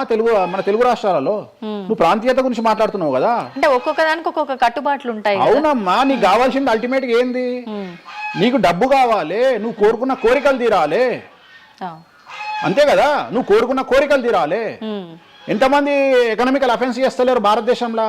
టీచర్ దగ్గర నుండి మొదలుకుంటే ప్రతి ఒక్క నువ్వు ₹1,00,000 లోన్ తీసుకొని కట్టకపోతే నీ ఇంటి ముందరకు వస్తారు. 20,000 కోట్లు తీసుకున్నాడు దొబ్బేస్తామని సంఘ కూడా ఎవడు పట్టుకోడు. ఇవి కదా మనం మాట్లాడుకోవాలి. ఇవి చేతగావు. వేణుస్వామి కామాఖ్య నుండి అమ్మవారిని తెచ్చి హైదరాబాద్లో పెట్టిండు అంటే నేను అనే పాయింట్ ఏంటంటే ఇదే చెప్తున్నా. ఇప్పుడు విమర్శించడానికి బట్టలిప్పడానికి చేసే ప్రయత్నము నువ్వు సబ్జెక్ట్ గురించి ఆలోచించి వామాచారం అంటే ఏంది, దీనివల్ల లాభం ఏంది, ఇది కదా అడగాల్సిన ప్రశ్నలు. కానీ ఏం చేస్తున్నావు? నీ దగ్గరకు వచ్చే వరకు సాధ్యమైనంత వరకు అసలు కామాఖ్యలో ఇష్టమే లేదట కదా. ఒకవేళ నిన్ను నిరూపిద్దామని నేను విశ్వ ప్రయత్నం చేస్తే చివరికి నువ్వేం మాట్లాడతావు? అది అక్కడ లోకల్ అట కదా. అవును లోకలే, అది లోకలే. ప్రతి ప్రాంతానికి ఆచారం ఉంటుంది. మరి సంక్రాంతి అనే పండుగ ఆంధ్ర వారిది కదా, తెలంగాణలో లేదు కదా. మరి తెలంగాణ రేపటి నుండి వేస్తే జనవరిలో తోలు తీద్దాం ఒకనొకంది చెప్పు. మరి చేద్దాం. పతంగులు ఎగిరేసుడు తెలంగాణ ప్రాంతం కదా, ఆంధ్రాలో కూడా నేస్తే తందాం ఈసారి చెప్పు. మరి నువ్వే చెప్పు. ఎందుకు బ్రిటిష్ వాళ్ళు అలవాటు చేసిన న్యూ ఇయర్ ని మనం జరుపుకోవట్లేదా? అంటే నీకు నచ్చింది. నేను అదే చెప్తున్నా. మీరు చేస్తే సంసారం, వేణుస్వామి చేస్తే వ్యభిచారం. అంటే అర్థమైంది ఏంటంటే యాంకరింగ్. ఇప్పుడు ఇంటర్వ్యూ మనం మాట్లాడుకుంటే సంవత్సరం గురించి మాట్లాడదామంటే నీకు అల్టిమేట్గా కాంట్రవర్సీ కావాలి. ఎందుకంటే జనాలు కాంట్రవర్సీ తన్నుకొని వస్తే ఎంజాయ్ చేస్తారు. ప్రశాంతంగా కూర్చొని ఓం నమో వెంకటేశాయ, వెంకటేశ్వరం కొబ్బరికాయ కొడతాడు, వెంకటేశ్వరం 3 నామాలు ఉంటాయి అంటే ఎవరు చూడడు. ఇట్లా మనం ఇద్దరం పెంట పెట్టుకున్నాం అనుకో, కింద అనుదిటోడు వచ్చిండ్రు ఆ దున్నపోతు అని ఒక కామెంట్ పెట్టి ఎంజాయ్ చేస్తాడు చేస్తాడు. సో ఇవన్నీ చూసి చూసి చూసి చూసి చూసి వెక్స్ అయిపోయినా. నేను ఒకటే నమ్ముతా, ఒక మనిషి విమర్శించంగానే ఆ మనిషి లైఫ్ నాశనం అయితే ఆ మనిషి బ్రతికి వేస్ట్. ఒక మనిషి కొట్టగలిగితే ఆ మనిషి లైఫ్ వేస్ట్. మీరు ఏం కొట్టుకుంటారో ఏం విమర్శ చేసుకుంటారో మీ ఊహకే వదిలేస్తున్నా. వేణుస్వామి అన్టచబుల్. వేణుస్వామి చాలా కష్టపడి స్థాయికి వచ్చిండు. సో వేణుస్వామి చెప్పేవేవి అబద్ధాలు కాదు. ఇంత పెద్ద స్టేట్మెంట్ ఇస్తున్నా. వేణుస్వామి తప్పు చేస్తే వేణుస్వామిని అమ్మవార్లు సర్వనాశనం చేస్తారు, 1000 ముక్కలు చేస్తారు. వేణుస్వామి సర్వనాశనం అయిపోతాడు. నా జోలికి ఎవడొచ్చినా వాన్ సంగతి అమ్మవారు చూసుకుంటుంది. ఇంతకంటే బిగ్గెస్ట్ స్టేట్మెంట్ ఎవడు ఇయ్యాడు ప్రపంచంలో. నేను ఇస్తున్నా. సో నేను ఇక్కడున్న తొప్పాసగాళ్ళతో డిబేట్ పెట్టాల్సిన అవసరం నాకు లేదు. నీకు దమ్ముంటే నువ్వు తీసుకురా. ఎవరిని తీసుకొస్తావో నేను డబ్బులు పెట్టుకుంటా, కామాఖ్య తీసుకుపోతా, చూపిస్తా. మళ్ళీ మొత్తం చూపించిన తర్వాత నేను నోట్ల నుంచి ఇది లోకల్ ఇది లోకల్. రాత్రి పెళ్లిలు ఏదైతాయి? ఆంధ్రాలో అవుతాయి. తెలంగాణలో ఏ పెళ్లిలు అవుతాయి? 11 గంటలకు అవుతాయి. మరి ఇప్పటి నుండి తెలంగాణలో ఎవడన్నా రాత్రిపూట పెళ్లి చేసుకుని తన్నాలే పట్టుకొని. ఇంత పెద్ద గ్లోబలైజేషన్ అయ్యింది. చివరికి బాలయ్య బాబు సినిమాలకు కూడా పరదాలు కాలుస్తున్నాం అమెరికాలో, పవన్ కళ్యాణ్ సినిమాలకు కూడా పరదాలు కాలుస్తున్నాం అమెరికాలో. దీంట్లో రానటువంటి పట్టింపు ఓన్లీ వేణుస్వామి కామాఖ్య దగ్గరికి పోయినప్పుడే వస్తుంది అంటే కావాలని చేస్తున్న వ్యవహారం ఇదంతా వాళ్ళ ఇష్టం. ఇప్పుడు కాసేపు ఇవన్నీ పక్కన పెడితే కామాఖ్య, ఈ జాతకాలు ఇవన్నీ ఇప్పటి వరకు కూడా రకరకాల విపత్తులు అయితే మనం చూసాం. గత ఉగాది మన కొత్త సంవత్సరం నుంచి కూడా ఇప్పటి వరకు చాలా విపత్తులు చూసినాం. అంటే పంచభూతాల్లో ఒక్కొక్కటి ఒక్కొక్క ప్రళయంగా, అగ్ని ద్వారా కావచ్చు, గాలి ద్వారా కావచ్చు, రకరకాలుగా. ఇప్పుడు ఈ గ్రహాల మార్పుల వల్ల ఏవో రాబోతున్నాయని, మొన్న రీసెంట్గా బ్రహ్మంగారి ఇల్లు కూలింది అని, అంటే ఎక్కడ ఏ మూలన ఏం జరిగినా కూడా దాన్ని ప్రతి ఒక్కదానికి లింక్ చేసి దానివల్ల ఏదో దుష్ప్రభావాలు రాబోతున్నాయి, దీనివల్ల ఇబ్బందులు పడబోతున్నారని చెప్పి చెప్తున్నారు. మరి ఈ 2026 మనమైతే ఉగాది నుంచి చూసుకుంటాం, కానీ ఆంగ్ల నూతన సంవత్సరం రాబోతోంది. దీని ద్వారా మనకు ఉగాది వరకు ఈ మధ్య కాలంలో ఎలా ఉండబోతోంది, గ్రహాలు రాశుల పరంగా చూసుకుంటే, పంచభూతాల పరంగా చూసుకుంటే, తర్వాత మనకి సంవత్సరం మారిన తర్వాత ఎలా ఉండబోతోంది. 20 నిమిషాలు ఆడుకుందామనే ప్రయత్నం చేసిన నీకు ఇప్పుడు చిన్న ఫినిషింగ్ టచ్ ఇస్తా. అసలు నువ్వు జనవరి 1కు ముందు నా దగ్గరికి ఇంటర్వ్యూకి ఎందుకు వచ్చినావు? ఎందుకు రావు? ఉగాది కదా నువ్వు రావాలి. ఉగాదిది సపరేట్, అప్పుడు కొత్త పంచాంగం దృష్ట్యా ఇది సపరేట్. క్వశ్చన్ లేదు. ఎందుకని? తప్పు. దీనికి ఆన్సర్ చెప్పినాకనే ముందరకు పోవాలి మనం. ఉగాది 2026 మార్చి 19 నాడు శ్రీ పరాభవన సంవత్సరం వస్తుంది. దానికి కదా మనం పంచాంగం తీసుకోవాలి. నేను ఎందుకు ముందుగా వచ్చానంటే నేను దానికి ఆన్సర్ చెప్తా. మీరు ఎట్లాగో బిజీ పూజల్లో, మళ్ళీ నాకు అవకాశం దొరుకుతుందో లేదో తెలియదు. కాదు కాంపిటీషన్ జీవితములో నిన్ను నువ్వు నిలబెట్టుకోవడానికి కొత్తదనాన్ని ఎంచుకొని నిన్ను నమ్ముకున్నటువంటి ఓనర్కు నీ పూర్తి కర్త కర్మ క్రియ నీ రిజల్ట్ను ఇవ్వడానికి నువ్వు చేస్తున్నటువంటి ఒక ప్రయత్నం, నిన్ను నువ్వు జనాల్లో కొత్తగా ప్రొజెక్ట్ చేసుకోవడానికి చేస్తున్నటువంటి ప్రయత్నం. అదే ప్రయత్నం వేణుస్వామి చేసిండు కామాఖ్య విషయం. అమ్మా ఇట్లొచ్చారా? అర్థమైందా? కాబట్టి జనాల్లో కొత్తదానంలో కొత్తగా వస్తే నువ్వు గదే యాంకరింగ్ నేర్చుకున్నావు, గాయన గదే అడ్వకేట్ చదువుకుండు, గా టీవీ ఛానల్ గదే చేసింది. మరి ఆ టీవీ ఛానల్ ఏమో ప్రైమ్ టైమ్ స్లాట్ 2 లక్షలు ఎట్లా పోతుంది? పనికి వాళ్ళ చిన్న ఛానల్ 2000 ఎందుకు పోతుంది అంటే వాళ్ళు కష్టపడడానికి, వాళ్ళు చేసిన స్టింగ్ ఆపరేషన్లు కావచ్చు, వాళ్ళు జీవితాన్ని నాశనం చేసిన విధానం కావచ్చు, వాళ్ళకి ఆ పేరు వచ్చింది. సో అట్లనే వేణుస్వామి కష్టపడి ఈ స్థాయికి రావడానికి వేణుస్వామికి అంటూ ఒక బ్రాండ్ ఉన్నది. సో రెండవది, ఇదే సంవత్సరం ఇదే ఛానల్లో 2025 శివ అనే ఒక యాంకర్ కు నేను ఇంటర్వ్యూ ఇచ్చిన. అందులో చాలా విషయాలు చెప్పిన. ఏమేం చెప్పినా, ఈ సంవత్సరము రైలు ప్రమాదాలు ఎక్కువ అని చెప్పిన, విమాన ప్రమాదాలు ఎక్కువ అని చెప్పిన. చెప్పంగా వెనకకెంచి వచ్చి వీరికి పని పాట లేదు, వీడు పొద్దుగా లేస్తే నెగిటివే మాట్లాడతాడు అని తిట్టిరు నన్ను. మరి అయినప్పుడు ఒక్కడన్నా పెట్టడేంద్రా? పెట్టాలే కదా. ఎందుకు పెట్టారు అంటే చివరికి జ్యోతిష్యం చెప్పుకునే స్వేచ్ఛ కూడా మా బొందకు లేకుండా చేసిరు. జ్యోతిష్యంలో అరే ఇప్పుడు నా సొంత కవిత్వం కాదు, ఎవరిని అడిగినా చెప్తారు. ఈ సంవత్సరం గురువు అధిపతి కమాండర్ కేతువు అన్ని క్లియర్గా ఉన్నాయి. కేతువు అంటే మోక్షకారకుడు, భక్తికారకుడు. ఈ సంవత్సరం 2026లో ఎక్కడైతే జనాలు గుమిగూడు ఉంటారో అక్కడ ప్రాబ్లమ్స్ వస్తాయి. అది రేపు జరగబోయేటువంటి పుష్కరాలు కావచ్చు, రేపు జరగబోయే సమ్మక్క సారక్క పండగ కావచ్చు, లేకపోతే దేవాలయాల్లో ముక్కోటి ఏకాదశి కావచ్చు, ఎక్కడైతే భక్తి భావం ఉంటుందో అక్కడ చాలా పెద్ద పెను ప్రమాదాలు, సంచలనాలు జరుగుతాయని శాస్త్రం చెప్తుంది. శాస్త్రం చెప్పినప్పుడు ఆ శాస్త్రాన్ని వేణుస్వామి చెప్తున్నాడు. దీన్ని కూడా తప్పు తీసుకుపోయి వేణుస్వామి ఏలినాడు శని నడుస్తుంది మేషరాశికి, మేషరాశి బాగుండదు అని చెప్పాలి కానీ మేషరాశి సూపర్ స్టార్లు అవుతారని నేనెందుకు చెప్తా అంటే, ఒక చూసినా వేణుస్వామి మన ఒక ఆమె నేను మీనరాశి బాగాలేదంటే మీనరాశికి బాగాలేదని చెప్తున్నా వేణుస్వామి ఎక్కడ చెప్పాడు వేణుస్వామి అని ఇట్లా ఊతుంది, ఇట్లనే ఊతుంది ఆమె, ఇట్లనే అంటుంది వేణుస్వామి చెప్పిండు అని తిట్టింది. నువ్వు నమ్మవమ్మా, ఆమె అమెరికా నుండి పంచుప్రభాకర్ అని ఒక ఆయన ఉంటాడు, ఆయన తిట్టిండమ్మా ఆ బూతులు భగవంతా నేనైతే తెల్లారి చచ్చిపోతుండే. అంటే వాళ్ళిద్దరికి ఫైటింగ్ జరిగి గదే మీనరాశి అని చెప్తున్నా నేను. ఆమె మీనరాశి అంట, గదే మీనరాశి అంటున్నా. అంటే నేను చెప్పేది అదే. నేను చెప్పేది ఫస్ట్ శనీశ్వరుడు కాదు, శనేశ్వరుడు. శనీశ్వరుడు అని ఎందుకు వచ్చింది అంటే, ఒకరోజు శని శంకరుడు ఇద్దరు కలిసినప్పుడు శంకరుడు శనిని అడుగుతాడు, ఏందా నేను చూస్తే పెద్ద అందరు భయపడుతున్నారు, చాలా పెద్ద పెద్ద వాళ్ళు భయపడుతున్నారు, నువ్వు తోపు తురుమట కదా అంటాడు. అంటే నేను తోపు తురుమా కాదా, రేపు చెప్తా నీ సంగతి అంటాడు. ఎవరు? శని ఈశ్వరుని అంటాడు. అంటే ఏంది అంటే, రేపు నీ టైం వచ్చింది, నీ సంగతి ఏందో చెప్తా అంటాడు. అంటే తెల్లవారి పొద్దున సూర్యోదయానికి శంకరుడు పోయి ఒక చెట్టు తొర్రలో దాచుకొని సాయంత్రం సూర్యాస్తమయం వరకు చెట్టు తొర్రలోనే ఉంటాడు. ఉండి బయటకు వస్తాడు. బయటకు వచ్చిన తర్వాత శని ఎదురుపడితే నన్నేమో చేస్తా అన్నావు కదా, ఏం చేసినావు అంటాడు. అంటే నువ్వు లయకారకుడివి, ప్రపంచాన్ని శాసిస్తావు, ముల్లోకాలను శాసిస్తావు.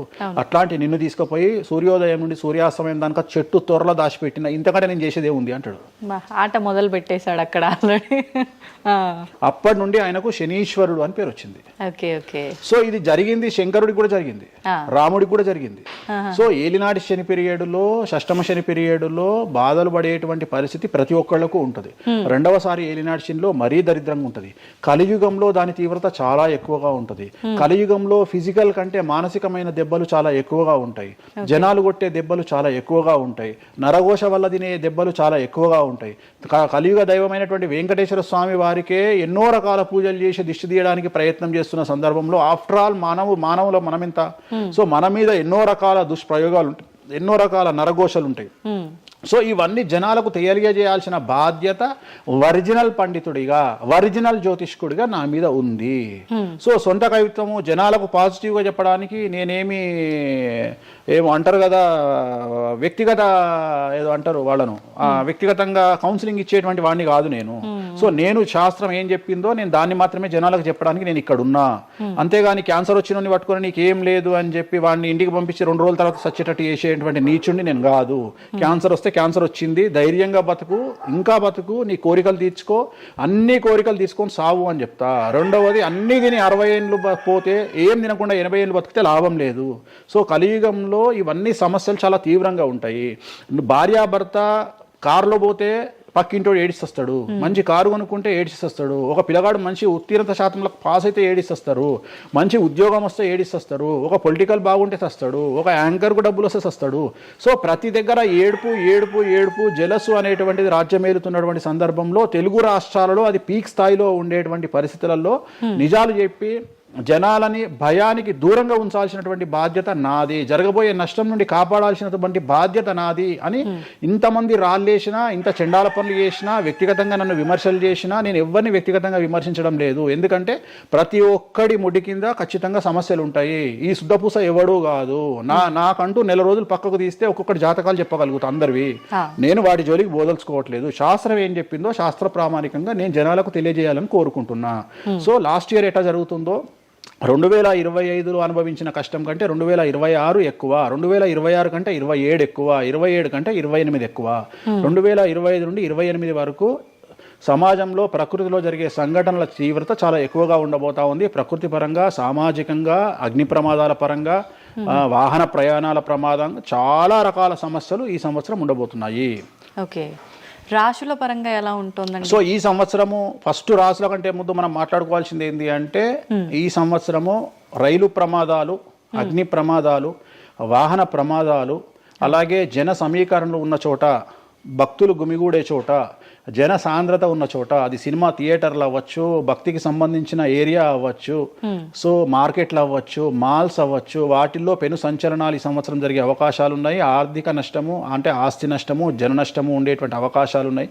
కాబట్టి జనాలకు చెప్పే విషయం ఏంటంటే, భక్తి పేరుతో జనాలు లేనటువంటి ప్లేస్కి వెళ్ళండి. ముక్కోటి ఉంది, ఖాళీగా ఉన్న వెంకటేశ్వర గుడికి వెళ్ళండి హ్యాపీగా. ఆ దేవుడికి డబ్బులు ఇచ్చిన వాళ్ళు అవుతారు, పంతులకు డబ్బులు ఇచ్చిన వాళ్ళు అవుతారు, గుడికి 4 రూపాయలు ఇచ్చిన వాళ్ళు అవుతారు. అట్లనే జనాలు లేనటువంటి ప్లేసుల్లో పుష్కరాలకు వెళ్ళండి ఈ సంవత్సరము. సో జన సాంద్రత ఉన్నటువంటి ప్రదేశాలను ఈ సంవత్సరం అవాయిడ్ చేయడానికి ప్రయత్నం చేయండి.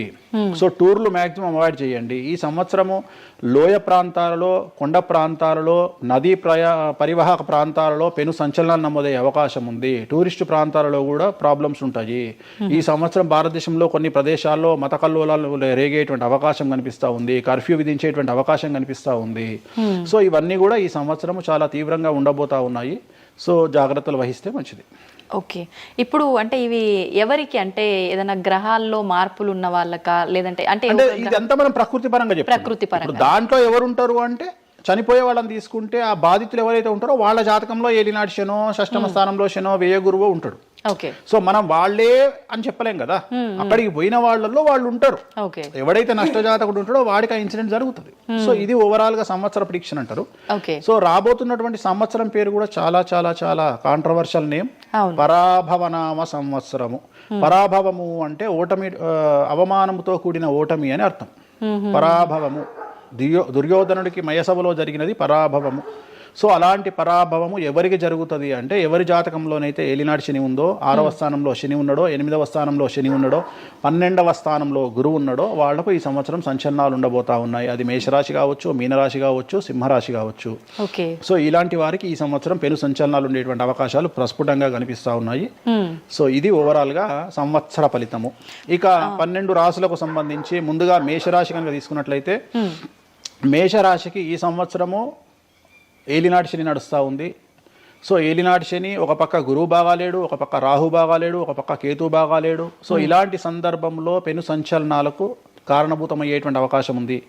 సో విద్యార్థులకు ఉత్తీర్ణత శాతం తగ్గుతుంది, కోరుకున్న ప్లేస్మెంట్స్ రావు, వీసా రిజెక్ట్ అయ్యే అవకాశం ఉంది. ఉద్యోగస్తులకు పై అధికారుల వల్ల సమస్యలు ఉంటాయి, ప్రమోషన్లు ఆగిపోతాయి. సో బదిలీలు చాలా దూరంగా బదిలీలు అయ్యే అవకాశం కనిపిస్తూ ఉంది. రాజకీయ నాయకులకు ఫెయిల్యూర్స్ కనిపిస్తూ ఉన్నాయి, ఉన్న పదవులు కోల్పోయే అవకాశం కనిపిస్తుంది, ఎన్నికలలో ఓటమి కనిపిస్తూ ఉంది. రైతులకు మొదటి పంట కంటే రెండవ పంట బాగుండే అవకాశం ఉంది. కళాకారులకు క్రీడాకారులకు అవకాశాలు తగ్గిపోయి ఆదాయం తగ్గిపోయే అవకాశం ఉంది. స్త్రీలకు సంబంధించి భర్తల మధ్యన గొడవలు అయ్యే అవకాశం ఉంది. అలాగే వ్యాపారస్తులకు బ్యూరోక్రాట్లకు ఈ సంవత్సరం ఏసీబీ, సిబిఐ, సిఐడి లాంటి కేసులు లేదా ఈడీ కేసులు కనిపిస్తూ ఉన్నాయి. ఈ సంవత్సరం ఓవరాల్గా మేషరాశి వాళ్ళని తీసుకుంటే న్యాయపరమైన ఇబ్బందులు, ఆర్థికపరమైన ఇబ్బందులు, ఆరోగ్యపరమైన ఇబ్బందులు, తండ్రికి సంబంధించిన అపమృత్యు గండము, అలాగే న్యాయపరమైన చిక్కులు, వాహన ప్రమాదాలు, భార్యాభర్తల మధ్యన గొడవలు, ఇవన్నీ మేషరాశి వారికి కనిపిస్తూ ఉన్నాయి. మరి ఏం చేసుకోవాలా అంటే తిరునల్ల శనీశ్వర ఆలయంలో ప్రత్యేకమైన శని పూజ నిర్వహించుకోవడంతో పాటు నలుపు రంగు దుస్తులకు దూరంగా ఉండడము, నలుపు చెప్పులు, నలుపు వాహనాలకు దూరంగా ఉండడము, లెదర్ వస్తువులకు దూరంగా ఉండడము, నలుపు లెదర్ వస్తువులకు దూరంగా ఉండడం వల్ల సమస్యల నుండి గట్టెక్కుతారు. ఏడాదంతా వీటికి దూరంగా ఉండాలి. మరి తర్వాత నెక్స్ట్ వృషభ రాశి. సో వృషభ రాశి వారికి ఈ సంవత్సరం 100కు ఇంచుమించుగా 75% అనుకూలంగా ఉంది. రాహువు, కేతువు, గురువు, శని అనుకూలత కనిపిస్తూ ఉంది. చాలా బాగుండబోతా ఉంది. ఈ సంవత్సరం మే నుండి విపరీతమైన రాజయోగం పట్టబోతా ఉంది. చాలా అనుకూలంగా ఉంది. విద్యార్థులకు ఉత్తీర్ణత శాతం ఉంటుంది. స్త్రీలకు అనుకూలమైన ఫలితాలు ఉంటాయి. స్త్రీలకు మీ ఇంట్లో కమాండింగ్ అంతా మీదే ఉంటుంది. రాజకీయ నాయకులకు ఎన్నికలలో విజయాలు సాధిస్తారు. డబ్బులు ఎక్కువ ఖర్చైనా విజయాలు సాధిస్తారు. అలాగే రైతులకు 2 పంటల దిగుబడి రాబడి బాగుంటుంది. విద్యార్థులకు కోరుకున్న ప్రదేశాల్లో సీట్లు వస్తాయి. ఉత్తీర్ణత శాతం పెరుగుతుంది. అవివాహితులకు వివాహ యోగ సూచనలు కనిపిస్తున్నాయి. సంతానం లేని వారికి సంతాన యోగం కనిపిస్తూ ఉంది. వ్యాపారస్తులకు అన్ని రంగాల వ్యాపారస్తులకు అనుకూలమైన ఫలితాలు ఉండబోతా ఉన్నాయి. క్రీడాకారులకు, కళాకారులకు అవకాశాలు, ఆదాయము పెరుగుతాయి. ఓవరాల్గా ఈ సంవత్సరం పూర్తి స్థాయిలో మీకు ఎటువంటి సమస్యలు కనిపించడం లేదు. చాలా బాగుంది కాబట్టి మీకు ఎటువంటి రెమెడీస్ అవసరం లేదు. వీలైతే సోమవారం నాడు శివాలయంలో రుద్రాభిషేకాన్ని నిర్వహించుకోండి. సో నెక్స్ట్ మిథున రాశి.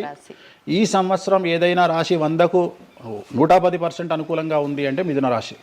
సో గురువు, రాహువు, కేతువు అన్ని గ్రహాలు అనుకూలంగా ఉన్నాయి. పట్టిందల్లా బంగారంగా ఉంటుంది. గురువు అతిచారం వల్ల మీ జాతకం చాలా బాగుండబోతా ఉంది. గత 10 సంవత్సరాల నుండి మీరు పడుతున్నటువంటి కష్టాలన్నీ తొలగిపోయే అవకాశాలు కనిపిస్తూ ఉన్నాయి. సో కొత్త స్పీడ్తో ముందుకు వెళ్ళండి. కొత్త ఆలోచనలు చేయండి. ఎంత గొప్పగా జీవితంలో ముందుకెళ్లాలో ప్లాన్ చేయండి. చాలా గొప్పగా ఆలోచించండి. చిన్నగా ఆలోచన చేయకండి. గురువు విపరీత రాజయోగాన్ని ఇవ్వబోతా ఉన్నాడు. దైవబలం మీకు అనుకూలంగా ఉంది. గురుబలం మీకు అనుకూలంగా ఉంది. శనిబలం మీకు అనుకూలంగా ఉంది. కాబట్టి కొత్త వ్యాపారాలు ప్రారంభించండి. విపరీతమైనటువంటి చాలా గొప్పగా కలలు కనండి. ఆ కళలను సాకారం చేసుకునే దిశగా ప్రయాణం చేయండి. విద్యార్థులకు అనుకూలంగా ఉంది. ఉద్యోగస్తులకు అనుకూలంగా ఉంది. వ్యాపారస్తులకు అనుకూలంగా ఉంది. రైతులకు 2 పంటలు అనుకూలంగా ఉంది. సో ప్రతి వాళ్ళు చెరువులు, తర్వాత చేపల చెరువులు, రొయ్యల చెరువులు పండించే వాళ్ళకు అనుకూలంగా ఉంది. పౌల్ట్రీ ఫామ్ వాళ్ళకు అనుకూలంగా ఉంది. రాజకీయ రంగం వారికి అనుకూలంగా ప్రజల్లో మంచి మార్పులు కనిపిస్తూ ఉన్నాయి. స్త్రీలకు మీదే కమాండింగ్గా ఉంటుంది. కుటుంబంలో మీరు ఏం చెప్తే అది జరిగేటువంటి అవకాశాలు కనిపిస్తూ ఉన్నాయి. సో మిథున రాశి వారికి పూర్తి స్థాయిలో అనుకూలంగా ఉంది. ఎటువంటి రెమెడీస్, ఎటువంటి పూజలు అవసరం లేదు. అద్భుతం అయితే వీళ్ళది. నెక్స్ట్ కర్కాటక రాశి. సో నెక్స్ట్ కర్కాటక రాశి. సో కర్కాటక రాశి వారికి కూడా ఇంచుమించు 90% అనుకూలంగా ఉంది. కాకపోతే ఇక్కడ ఉన్న సమస్య ఏంటి అంటే మే వరకు 2026 మే వరకు కొద్దిగా వీళ్ళకు గురువు 12వ ఇంట్లో ఉన్నాడు కాబట్టి కాళ్ళు చేతులు విరిగే అవకాశం ఉంది. దెబ్బలు తగిలించుకునే అవకాశం కనిపిస్తూ ఉంది. జాగ్రత్తగా ఉండండి. సాధ్యమైనంత వరకు లెమన్ ఎల్లో కలర్ దుస్తులు ధరించే ప్రయత్నం చేయండి. చాలా అనుకూలంగా ఉండబోతా ఉంది. రాజకీయ రంగంలో ఉండే వాళ్లకు విపరీతమైనటువంటి విజయాలు సిద్ధిస్తాయి. జనాల్లో అనుకూలమైన వాతావరణం ఉంటుంది. వ్యాపారస్తులకు విశేషించి అనుకూలంగా ఉంటుంది. విద్యార్థులకు అనుకూలంగా ఉంటుంది.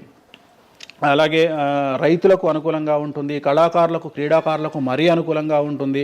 కాకపోతే ఓవరాల్గా కర్కాటక రాశి వారికి ఈ సంవత్సరం కొద్దిగా శత్రువుల యొక్క బెడద ఒక 10% కనిపిస్తూ ఉంది. కానీ శత్రువులను పట్టించుకోకండి. శని బలం వల్ల వాళ్ళు ఎంత ప్రయత్నాలు చేసినా, రాహు బలం వల్ల వాళ్ళు ఎంత ప్రయత్నాలు చేసినా మిమ్మల్ని ఎవరు ఏమీ చేయలేరు.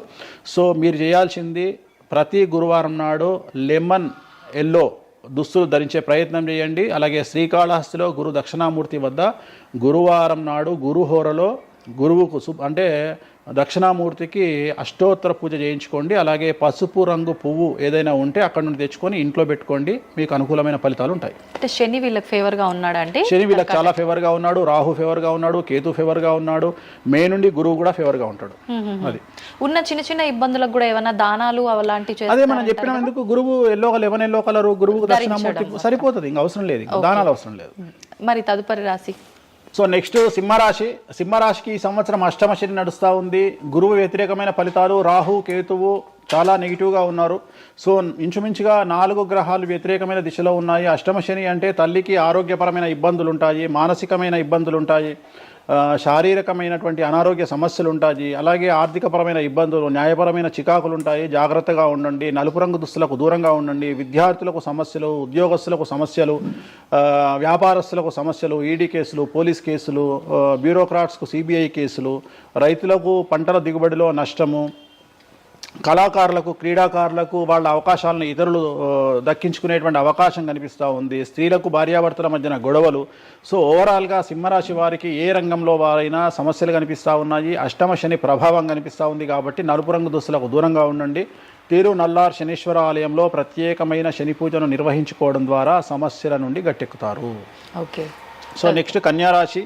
ఈ సంవత్సరం కన్యారాశి వారికి ఇంచుమించు 75% అనుకూలంగా ఉండబోతా ఉంది. శని, అలాగే కుజుడు, రాహువు, కేతువు, గురువు అనుకూలతల వల్ల చాలా అనుకూలంగా ఉండబోతా ఉంది. ఒకే ఒక్క సమస్య ఈ సంవత్సరం ఉండేది, భార్యాభర్తల మధ్యన ఈగోలు కానీ క్లాషెస్ కానీ వచ్చే అవకాశం ఉంది. సో కాంప్రమైజ్ అవ్వడానికి ప్రయత్నించండి. భార్య దగ్గర భర్త, భర్త దగ్గర భార్య కాంప్రమైజ్ అవ్వండి. ఈగోలకు పోవద్దు, జెలస్లకు పోవద్దు. ఆర్థికపరమైన అంశాల్లో జాగ్రత్తగా ఉండండి. విద్యార్థులకు అనుకూలత కనిపిస్తూ ఉంది, రాజకీయ నాయకులకు అనుకూలత కనిపిస్తూ ఉంది, వ్యాపారస్తులకు, కళాకారులకు, క్రీడాకారులకు విశేషమైన యోగం లభించబోతూ ఉంది. న్యాయస్థానాల్లో పనిచేసే వాళ్లకు, న్యాయ సంబంధమైన వృత్తిలో ఉండే వాళ్లకు అనుకూలమైన ఫలితాలు ఉండబోతూ ఉన్నాయి. స్త్రీలకు విశేషించి అనుకూలంగా ఉండబోతూ ఉంది.